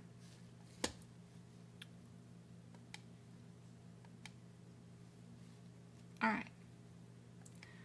Back to this practice question. What did you guys think is the correct answer? And let me plug this phone up before it dies. Oh, it's overheating too. So the internet might get a little choppy the hotter this phone gets. It's already hot and I'm plugged it up to the charger. Oops, my mom is texting me. I gotta see what she's saying because she's 70, you know, and I gotta... What?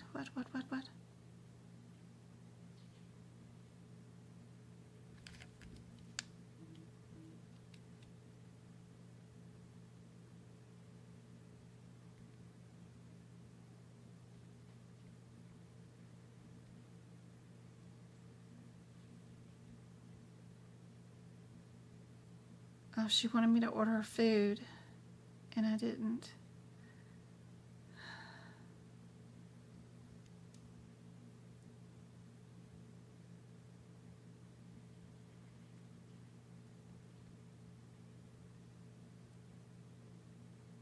Maybe tomorrow. Her internet is back down again in her house, her part of the house, and she can't get on the internet and do anything or order any food or whatever. Oh, tomorrow's meeting? What? Why does she want food tomorrow? She goes to a meeting. I don't understand. I'll have to go see what she's wanting in a minute. All right. Back to you guys.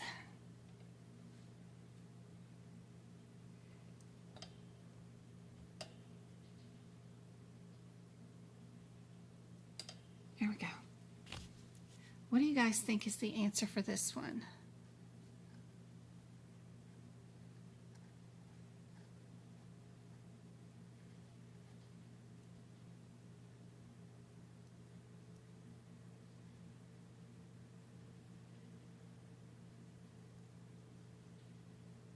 I'm gearing up to take the test next month.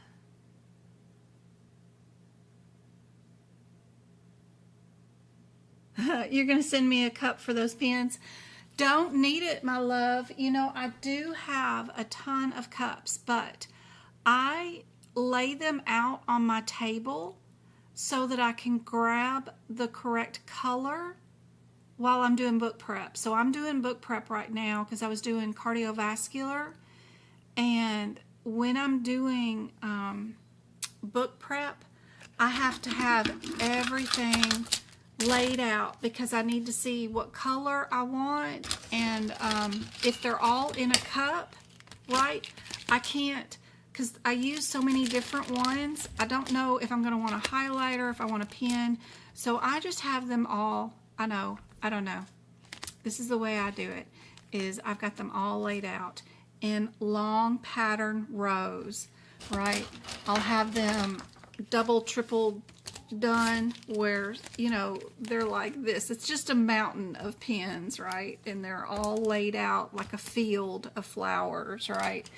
And different highlighters and different stuff. And so and I have to keep the caps on them, which is another damn problem. I hate having to recap these. I wish everything could be, you know, to where it wouldn't dry out when you do the what is the ones that do the, you know what I'm saying, they retractable. I wish we could have that. So I have a field of pens laid out because one color, and plus I color code everything. So some things I only do in pink, and then some things I only do in a blue. But sometimes it's not that blue, it's this blue, you know, so I got to have them all laid out. So that's why my desk looks the way it does. Yeah, they don't go in a cup. They have to be all laid out. They're all laid out in a field is the way I do it. When I do store them, I put them back in the box that they come in, and when I'm done with book prep, and then they go back in the little box that they come in, right? So I've got the box, and then they'll all go in there when I'm done. But for right now, yes, I have a field of pens all over my desk. Yeah. And then I have the books laid out. So I've got a massive desk here. It goes all the way around me. And I can lay out the books. I'll have prior year notes in one book open, and then current year book open in here. And then I have two screens going, Googling, and then also Encoder open, and looking for any AMA redactions or updates to any surgical guidelines and stuff. But yeah, I do keep the boxes.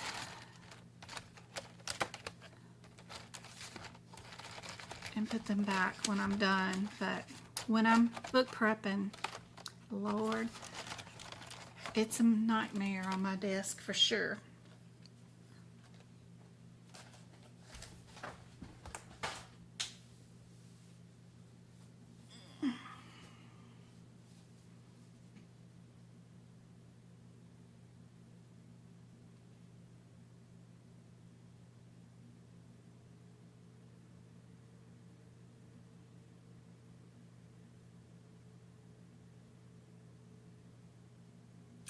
Don't forget, I've got a free blog on my website that has practice coding examples, also job resources, hundreds of links of free current job openings. Even if you do not have your CPC right now, I have job listings of people that are hiring for remote, even without a CPC.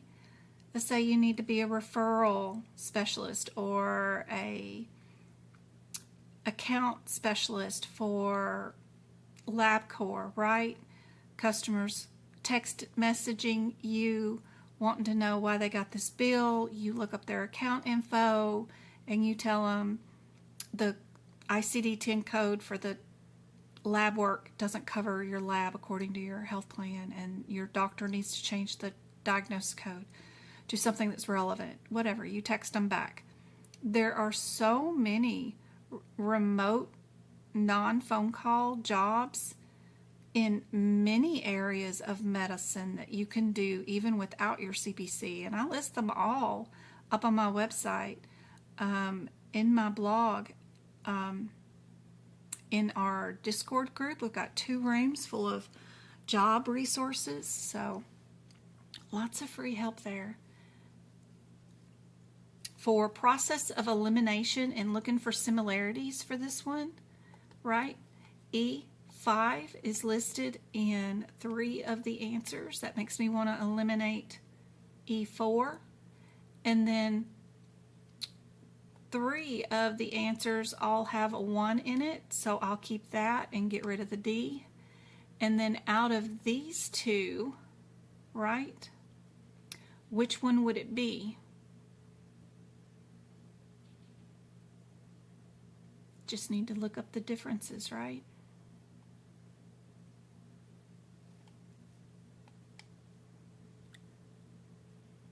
B is the current answer for that one. Everybody got that one? What do you guys think about this one? Let me move the camera thingy out of the way. There we go.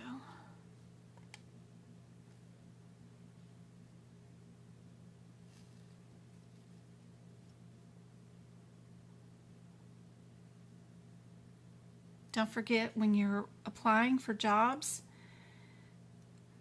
be sure your resume mirrors what they're looking for.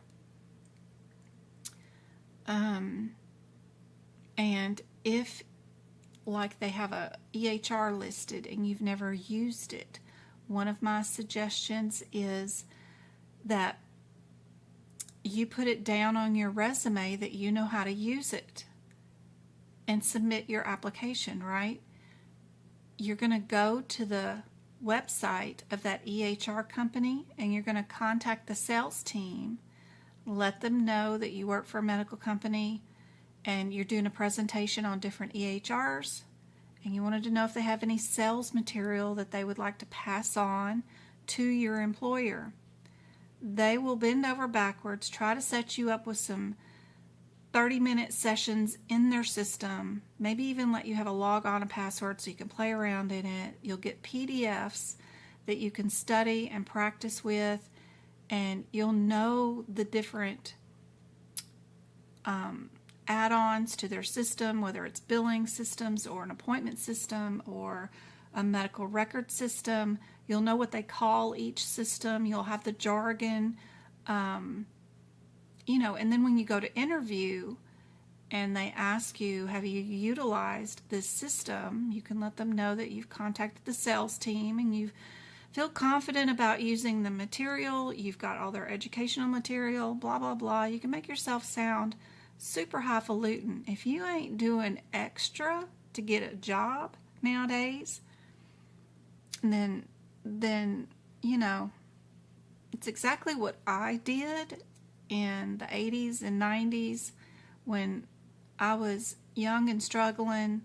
I went over and above to get the job that I wanted. And, you got to be aggressive, right? You just can't apply for things and not update your resume to mirror what they want so that you can get an interview. And then you need to prepare for that interview. You need to practice speaking into a camera. You need to have stories ahead of time. You need to know that company's mission statement, and every time they ask you a question about what is your greatest achievement to date, well, if their mission statement is something about spreading care across a county and reaching more patients, then if you worked at, it doesn't matter, McDonald's, whatever, then you were head of whatever to reach out in the community and engage in expanding the support offered for your McDonald's job. It doesn't matter. You can formulate and make yourself sound like their mission statement in whatever capacity you've been working or doing. Even if it was staying at home taking care of a family member who was passing, right? You weren't just staying at home taking care of grandma. You were networking with medical entities in your community, providing health care for end-of-life services for senior citizens. You were volunteering for this, and you were networking with this company and that company and this company to reach senior citizens to help them with their end-of-life care. That's what you were doing. You weren't home helping grandma, You were networking. You were volunteering. You were learning what the medical community is and what it's about and how it works by volunteering, right? There's so much that you could do and say to make yourself sound highfalutin. You got to have a different mindset. You got to be aggressive if you're going after these jobs.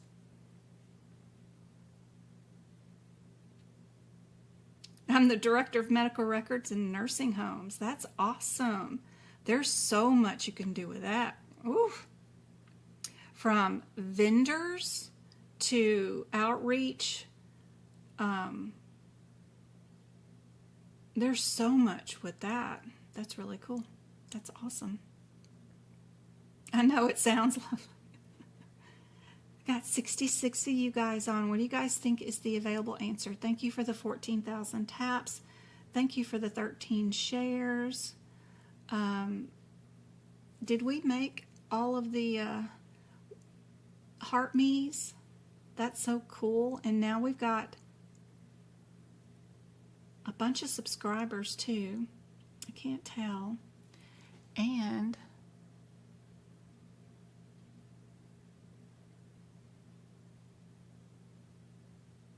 how many do we have on YouTube? I should be able to tell on YouTube.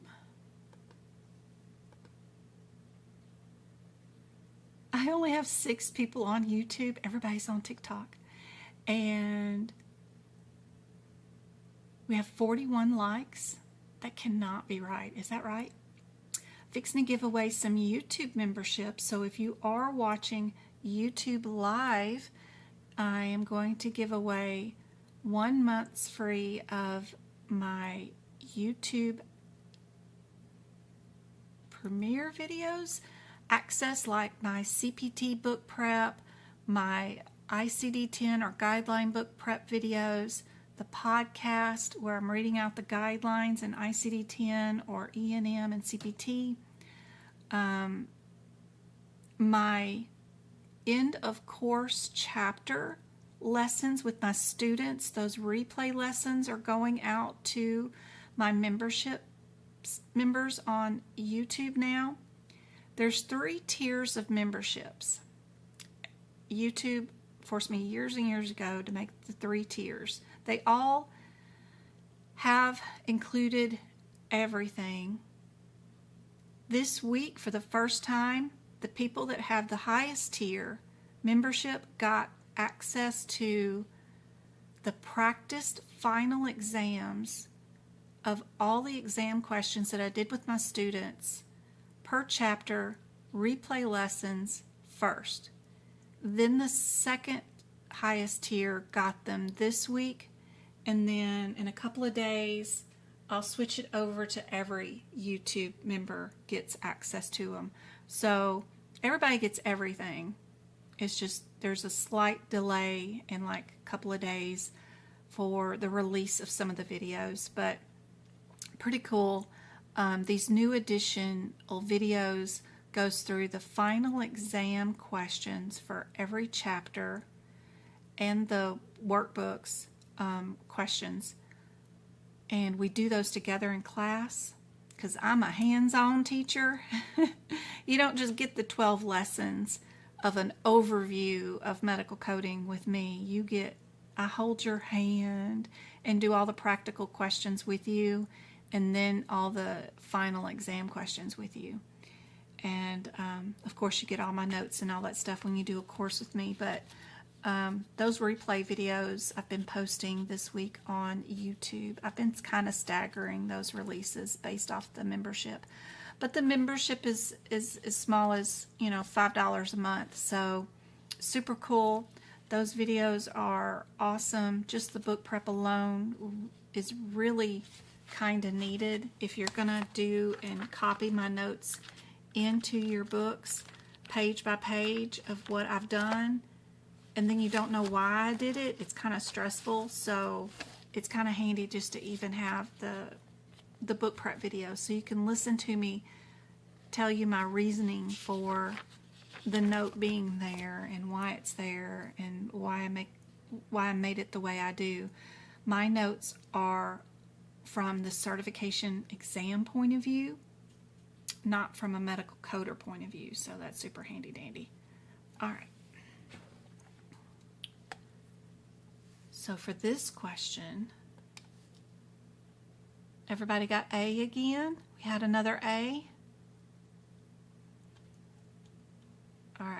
while y'all are working on this one, let me log on to YouTube and give away those memberships. Be sure to chat and talk a bunch in chat. Again, tell me where you're typing from. Tell me what kind of pet you have, a cat, a dog, or a fish. Y'all see that woman on TikTok this week scolding her fish? Y'all, I was cackling, trying to go to sleep at night while you're streaming or doom scrolling on TikTok. You just never get any sleep because it's just too funny. She had that fish in timeout, just reaming him out for beating up the other fish. It was so funny.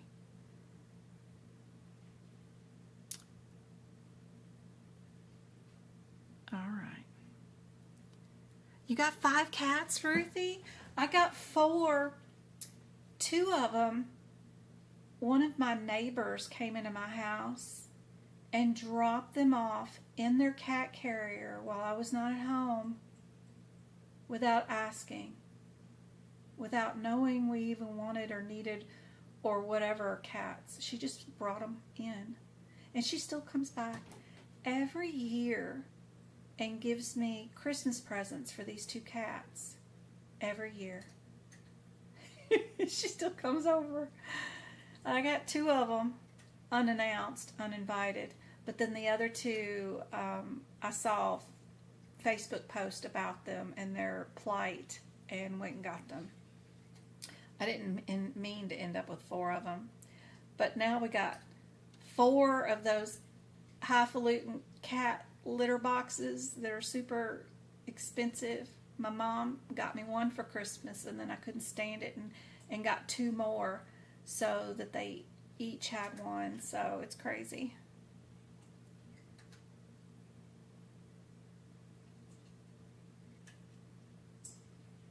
All right, let's give out some memberships. I'm just going to give YouTube the money, and then they will pick the winners. I don't have any control over it. I just send it out, and usually it's whoever's commented a lot. It tends to pick those people as winners, and I hope these 5 memberships help you guys out. I always give out 5 every time I go live on YouTube, even if it's a workshop or something, so it usually ends up being 50 a week times 4 weeks. It's like 200 a month plus workshops, so hopefully that helps out you guys. I'm allergic if you touch your eyes. Yeah. Kay Swin, Rebecca, Clarissa, Angela, and Rachel all won memberships. I hope that helps out you guys for sure. I will be giving away 5 more on my live lesson. I think it's going to be Friday, right? Football season is cranking up, so there may be some Fridays where I can't do a live coming up, so it is what it is. I will try to do those on Saturdays if I can't do them on Fridays, or do them earlier in the day. What do you guys think is the answer for this one? Yes, please take advantage of those videos. And the great thing about those videos is you can turn off my voice. Don't even listen to me. Bring up a practice exam question. Put a timer on your phone. Set it for 120 seconds. And then dive into your books. See what in the books tells you that each answer is wrong, and what in the books tells you the correct answer is correct. Use headers before descriptors and practice. And then, you can fast forward to the next question. You don't have to listen to me banter on about this, that, and the other thing. You can just turn my sound off and practice doing the questions without pens, without highlighters, without muttering to yourself. No talking, because that is what you're going to have to face on exam day. You can't mutter, you can't vocalize anything during your exam, and you can't use a highlighter, of course, if you're doing it remote from your home. So practice them. And then utilize the book prep videos for sure to add notes, see what's important with those differences between those codes, and hopefully that will help out you guys. And then while you're in the car, you can just listen to the podcast. I also have been,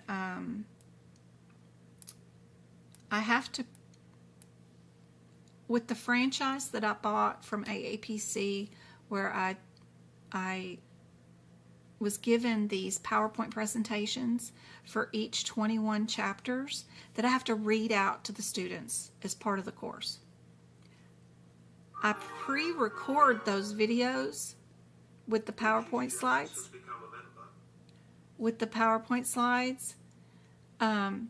In my live course for my students so that they can watch them on their free time. We spend our live lessons doing the actual coursework together so that I can show them some tips and tricks from the certification point of view, what in this course will help them from the certification point of view. The coursework, I try to pre-record and just throw it in there for them. They can listen at their own time. Those slides I can't share openly over the internet, but my audio talking through them I can. And that's part of another podcast that's inside that $5 membership on YouTube. So if you guys do get that, that is also something that is pushed out there inside the podcast, is my PowerPoint presentations. But you don't see anything but whales and fish because I can't share the PowerPoints, but I can share the audio of me talking through them. So hopefully something in there is helpful. Just play them in the middle of the night while you're sleeping and maybe something will soak in. I don't know. I'm hoping it's helpful. There's a question on TikTok. Lord, let me transfer over. Let's see. What's my question on TikTok? The last question about the low back pains. Answer doesn't make sense. Do you know the guideline for the car accident, right? So if we go to our chapter specific guideline for car accident, right? We're going to go to C, and then we're going to go to car accident. Chapter 1 is for infectious parasites. Let me bring this down so I can make it bigger for everybody. So that's the nightmare. So 1 is for infectious parasites. We've got neoplasms. Yep, we've got diseases of the blood.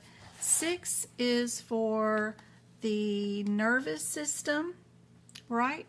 What are we dealing with? We are dealing with an injection to relieve low back pain. So that's dealing with the nervous system, right? And then if we go to B, we're dealing with pain. So what page number is this one on? Don't forget to highlight where you've been, right? We went for this question that we just did for this car accident patient, right? We went to chapter 6, and then we went to B, pain, and we went to G15. So then we're going to go to G15. G15, we've got B right here because we've got our pain, right? And then we need to go to 1 for our general coding guideline information, right?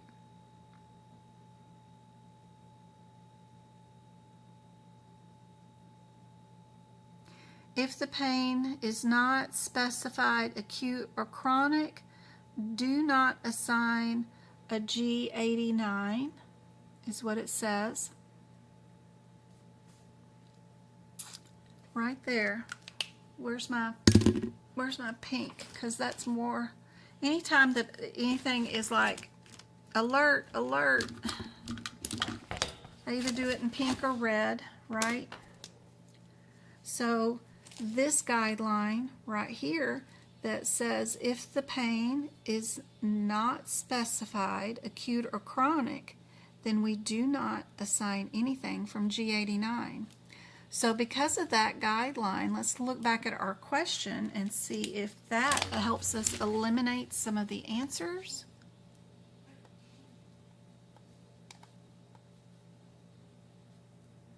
So if we look back at our question, we can eliminate 3 of those answers right away because they all have the G89 in it. Because we don't know if the pain is chronic or acute.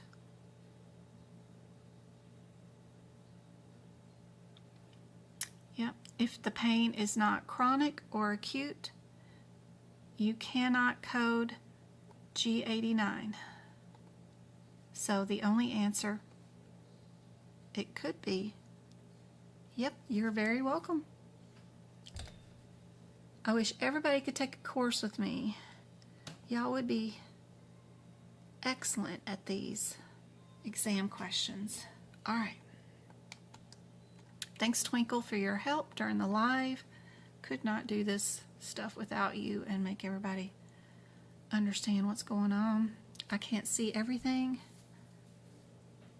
in these lives, so I appreciate y'all's understanding if I missed y'all's questions or didn't get to it. I'm trying to run 2 live streams, 2 sets of comments and all that stuff, so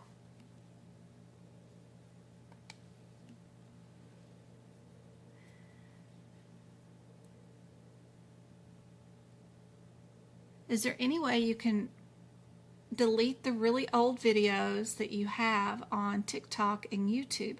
Some of your videos go back to 2001, and I find myself watching them videos that are 3 or 4 years old. Okay, well, some and all these ICD-10, CPT codes, and all that stuff are voted on by a committee, right? CMS.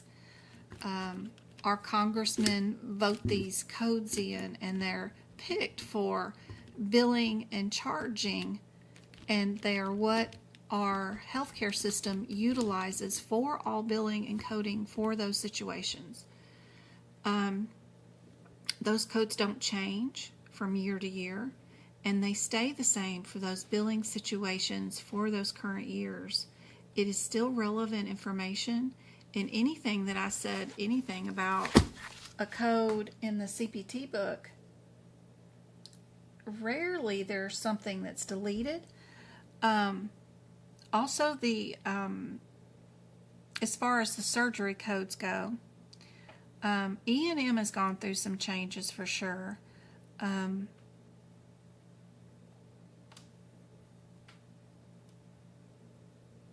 Some of those questions are still based off time and don't have anything to do with MDM and still would be relevant.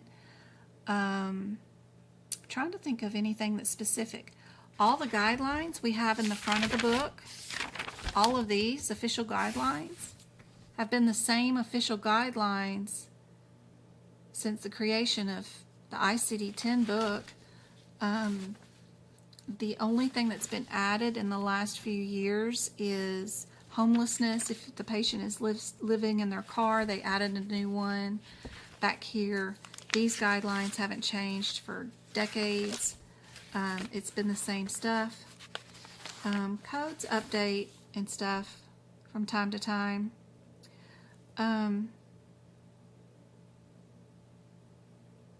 Deleting the content also deletes revenue from views of those videos.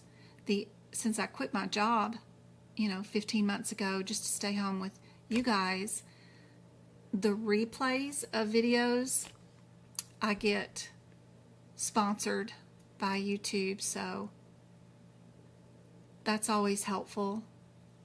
I'm up to making $50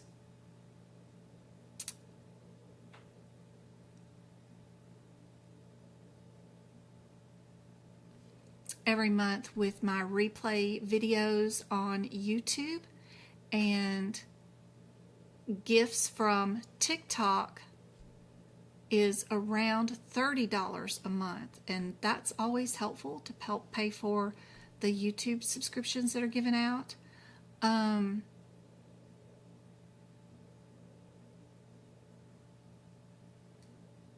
wonder if there's a way to sort the videos. The best thing to do, of course, inside the YouTube channel when you're there watching them, let's see.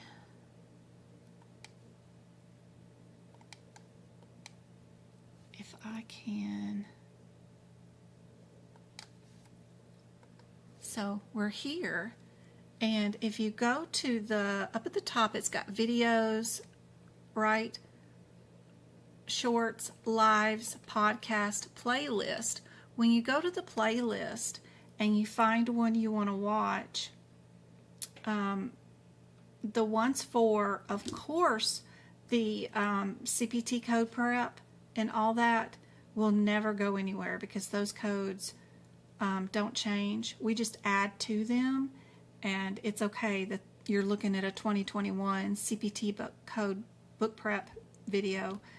Unless it's E&M, it's really not changed a bunch. But if we go to the workshop one, right, where's my workshop that has a bunch of videos in it? There we go. Down there at the bottom, if you look at the video, instead of clicking on the video, play all, go down here to the view full playlist. Always, when you go into my playlist and you're wanting to view some videos, click on view playlist instead of the picture of the video.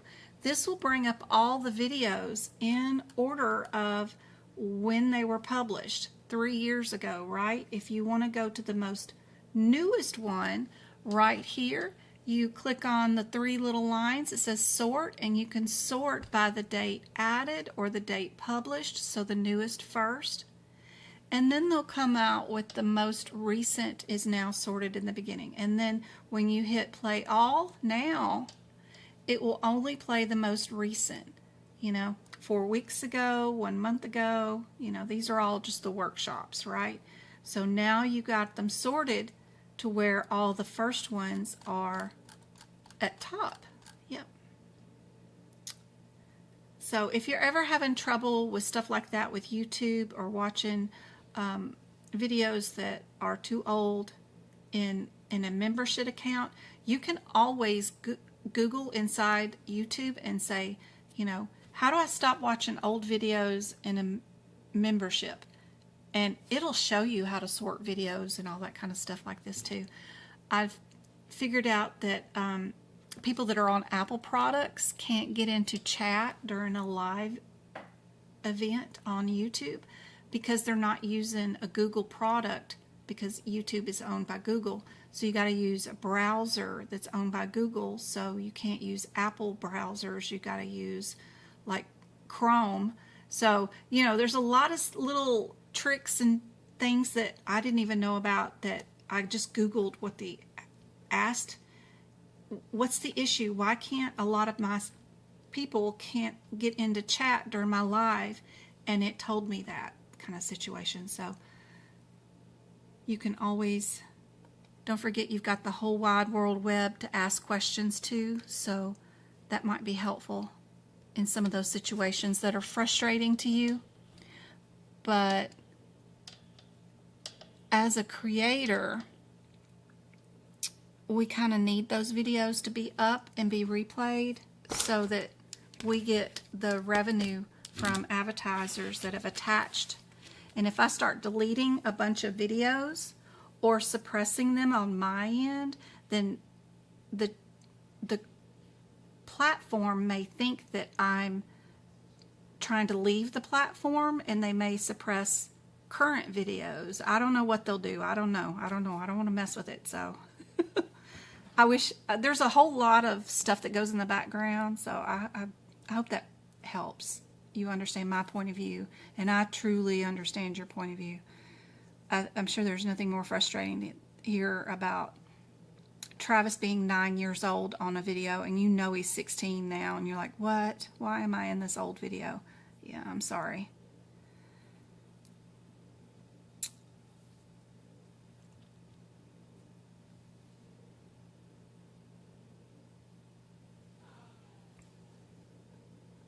A is the answer for this one. We've got no time frame. Isn't that crazy? I thought this one was 1 year too, but what's the time frame defining when pain becomes chronic? I thought 1 year too when I first answered this one. So we have to go to our again, our IC6B, which is, what did I say? Was that B? What page was that? 16? Was it 16? I forgot. No, I can't remember from one thing to another. All right. That was on B15. Okay. So if I go to 15 and we go to number 4, so we've got B, chronic pain. So our guideline is over here on page G15, and it's chronic pain right here. Chronic pain is classified, and there is no time frame, is our second sentence. There is no time frame defining when pain is chronic. I thought we've read somewhere about a 12-month period. I think once you have it classified as pain, I don't know. We've had a question before where a year was the correct answer, and then I think it's from maybe when it goes from acute to chronic. I don't know. I don't know where it is, but we've had that question before where it was a year. Now, there is no time frame. Yep. It is right there. Yep. So, moving that to our G89 area. Remember how I've got all our guidelines in one area? A, B, C, D, E, F, G. They may have just had a practice question that wasn't clear or was talking about a different scenario, or they've updated something. G89. Here's all of my pain diagnoses all in one area. Post-op pain should not be coded. And right here at the very, very tippy top of my notes, if you have my ICD-10 notes, no time frame for chronic pain in red, and it's starred at the top header where I put all that. And then I have all the examples down too. So, yep, lots and lots and lots of examples. Move this out of the way.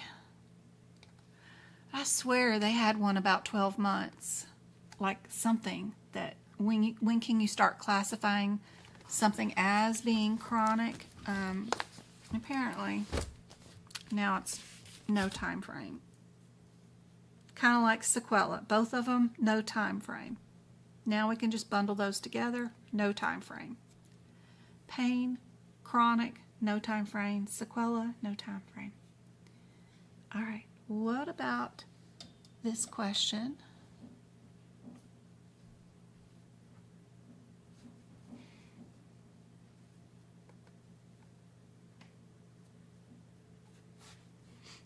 Baby Ruth thought it was 6 months.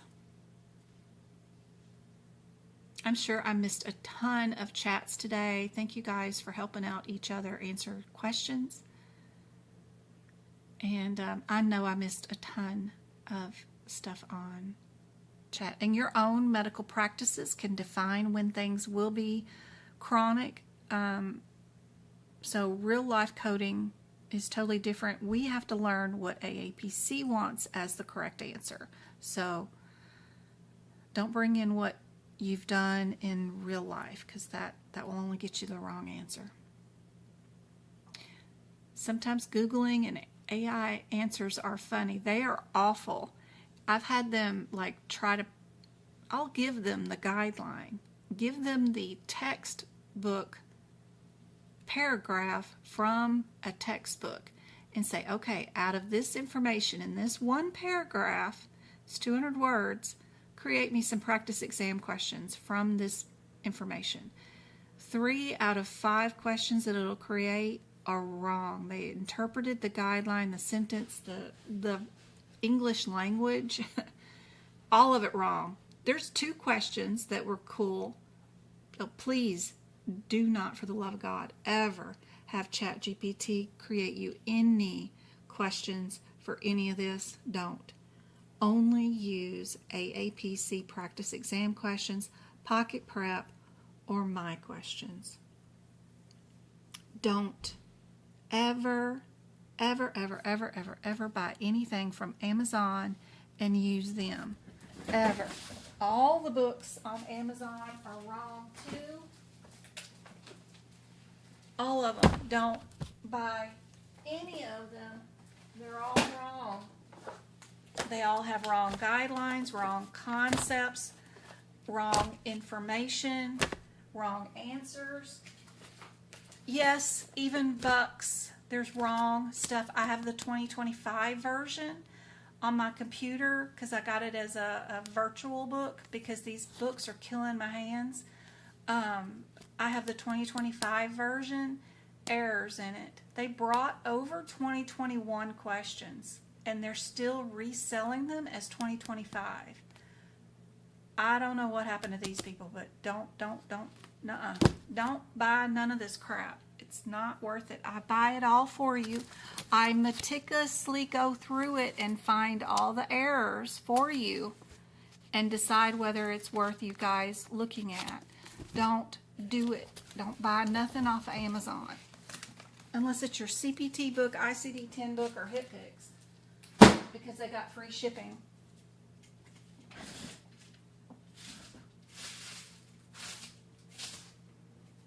Every single one of the E&M questions is completely wrong. Wrong concepts, wrong verbiage.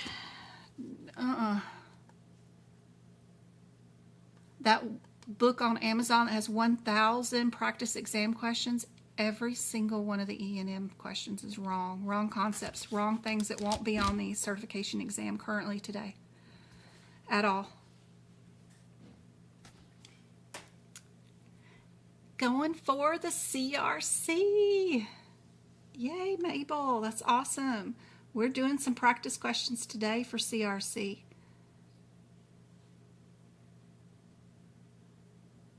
What do you guys think is the answer for this one?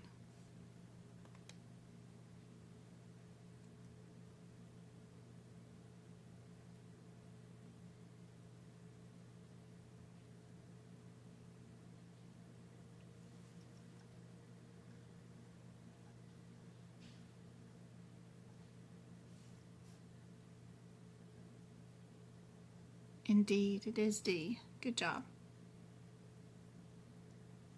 What do you guys think about this one?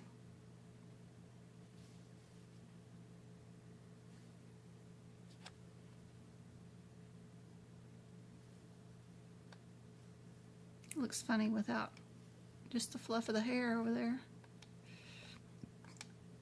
Get that off. There we go.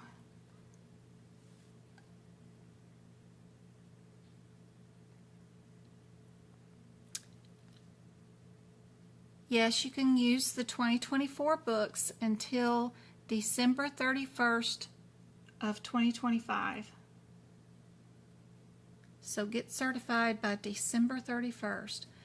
If you have not and you're planning to schedule your exam and you still have 2 attempts to take before the end of the year, be sure to take one in October so that you have time, if you don't pass that one in October, to schedule another one by December. If you are dead set of doing them in person, make sure you plan ahead. Testing centers get full at the end of the year. Everybody pushes off their certification exam till the end of the year. If you're going to take it remote from home, you should have plenty of opportunities. But if you're going to take it at a testing center because you're afraid of internet losing connection and that costing you a certification exam attempt, right? Please get those scheduled, because some testing centers only have so many computers, you know, so.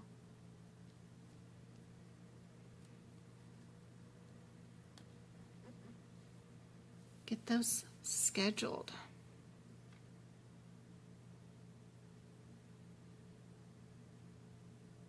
Yeah, you can use any version of the ICD-10. You cannot use anything other than the AMA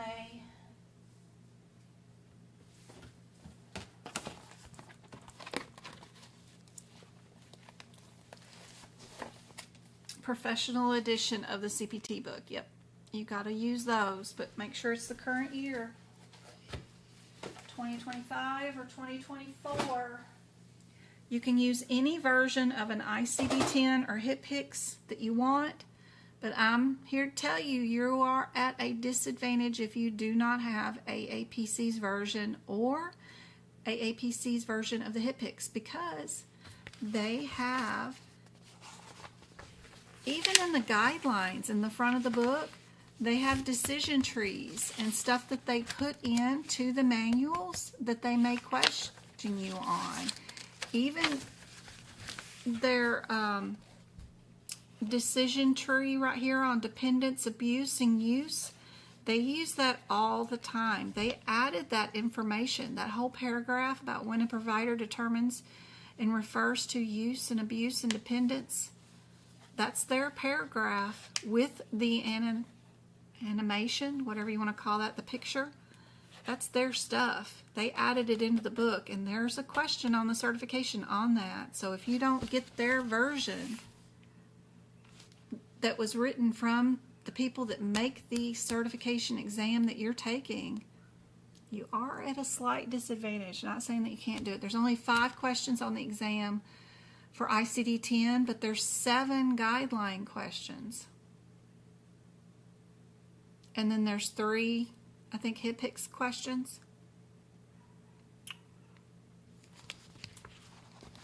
They even added in stuff in the tabular list, extra pictures,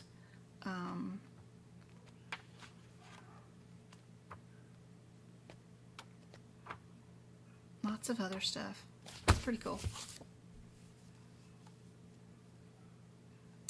D is correct. We did not avoid our 9s with this one. This one ended up being the 0.9, right? This one's just a default code. We didn't have any information about the CVA, so we just have to do our default code, which is the one, if you look in the alphabetical index and you look this up, right? The first code that comes up in the alphabetical index after the non-essential modifiers is your default code. Yep.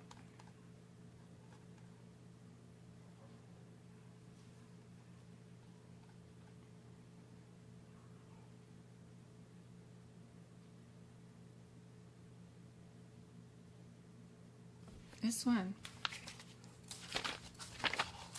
Hernia. Alphabetical index, right?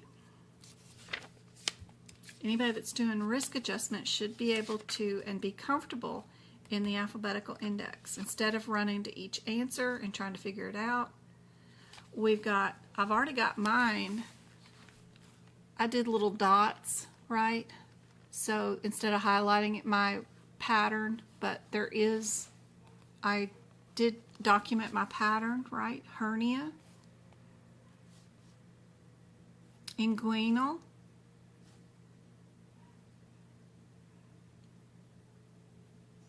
We're only on the left. My last question had bilateral, right? So we need to find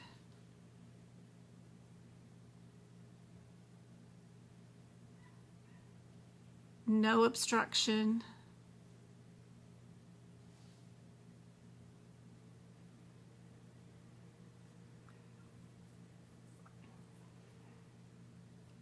unilateral,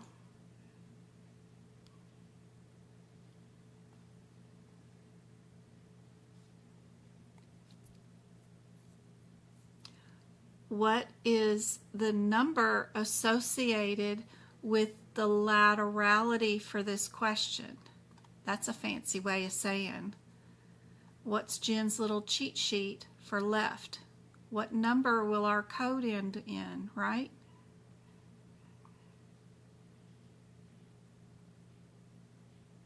Yep. Left means 1, right means 2, bilateral usually means 0 or 3, right? Depending on where you're at. Eyes and ears usually is 3. I think hernias are a 0. So they're just checking to see if you know the O being bilateral and a 1 being left. Do you know how to use the book? Oh, is it time? Oh yeah, we've been going for 2 hours and a half.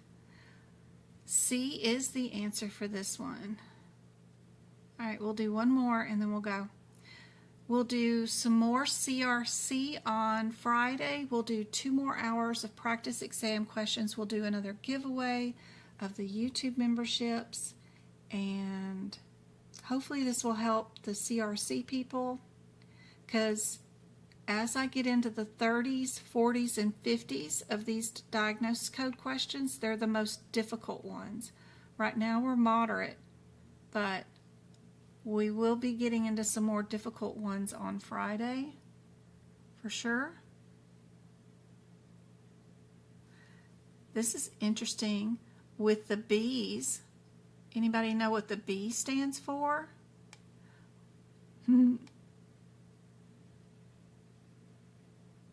Those are brand new.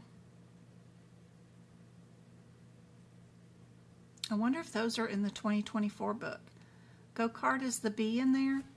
Remember, you have to find the alphabetical index or the alphabet after the numbers have all been gone by. So I wonder, so G43 in your tabular list, if you wanted to find the B, do you even know where to find it at, right? You have to go past the G43.9.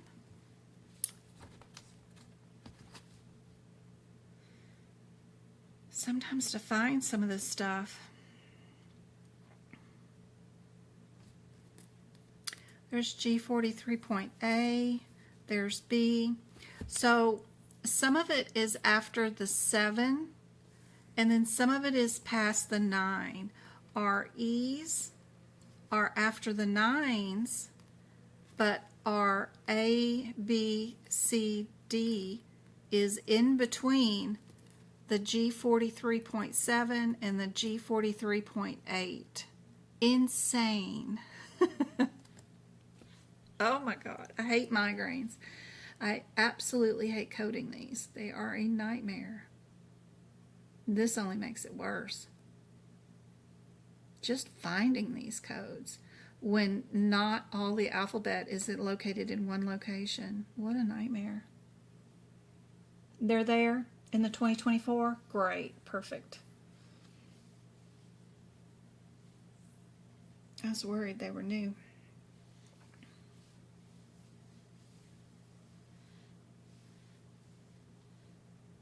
I know they updated them, but it must have been 2023 to 2024.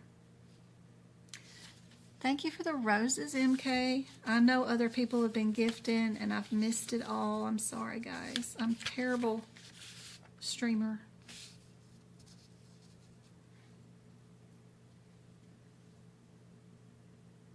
I get so jealous watching all the people that stream and they can keep up and thank everybody when it happens.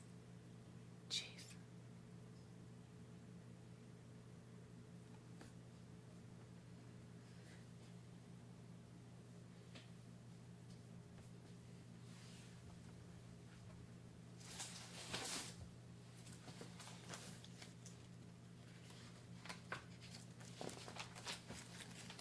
Can you find your G43s in your ICD-10 book?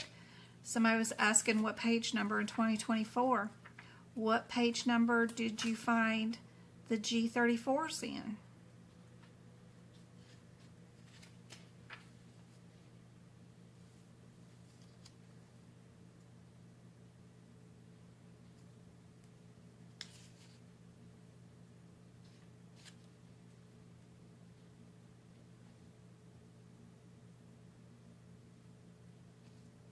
.606 is your A, B, C, and D, and then 607 is your E. In your 2025, it's 610 and 611.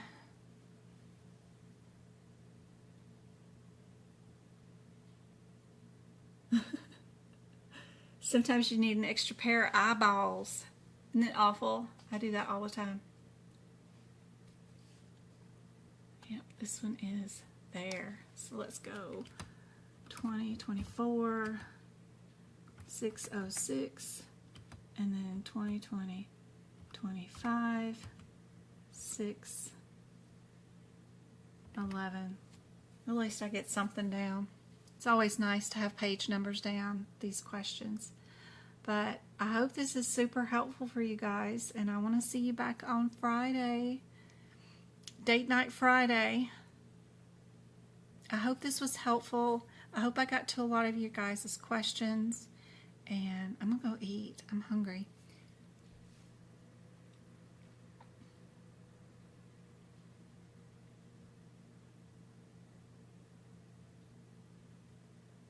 Don't forget to email me at medicalcodingbyjen@gmail.com if you've got questions. I did over a dozen last night. It was too fun. A lot of people sent me their exam results and asked for advice. I sent them back my thoughts. Hopefully it helps. I try to give you back my free ideas so that you can go and just utilize my free resources that'll make a difference for sure. Hopefully that is helpful. There's still a little time if you want to join our CPC course that's going to start on Tuesday the 26th. And then I'm planning on doing a workshop, a mock exam on Sunday the 31st.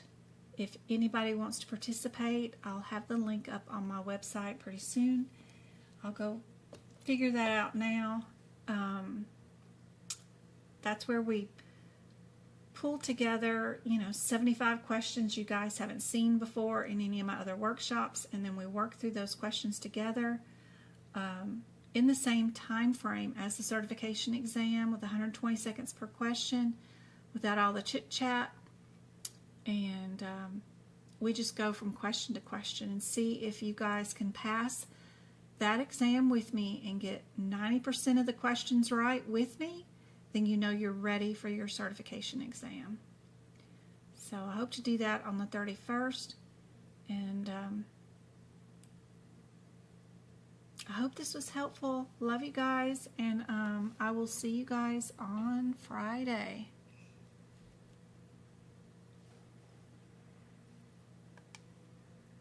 You're welcome. May have missed how you join the course from August 26th. So it depends. If you already have a CPC course from AAPC that you can still get into, you can just add me as a teacher. Email me at medicalcodingbyjen@gmail.com and I'll give you the instructions. If you are also and you have a course through another school and you're not happy and you want to add me as your teacher, there's another option for that. Email me. If you've never had a CPC course and you want it, there's two options. You can self-study your way through it with my notes, which is on my website. Just go to the store, you can find it. There's two options, one with books and one without. So if you already have your CPT books and you don't need it, then you can do it without. If you want everything, I want the membership, I want Practicode, I want Gen, I want the course, I want everything, all that is in the store on my website. Yep. All right, guys. I hope this was helpful. Remember, you guys can self-study just like I did for all your certifications. You don't need a course.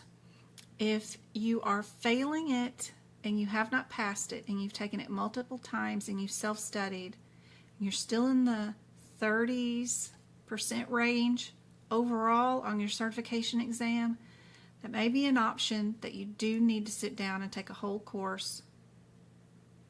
But that rarely happens.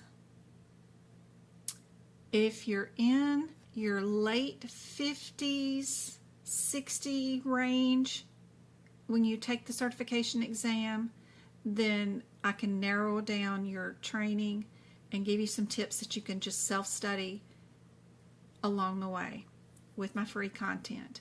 But if you can't get above 40% and you've never taken a course, it might be time. Other than that, it just really takes getting to know your manuals. You really got to know the features inside the manuals and what it means for that feature. That is super helpful because that's what they're testing you on. Do you know how to use the book? Do you know the difference between right and left in a diagnosis code, right? So, super helpful to learn your manuals. Anyway, love you guys. I will see you on Friday.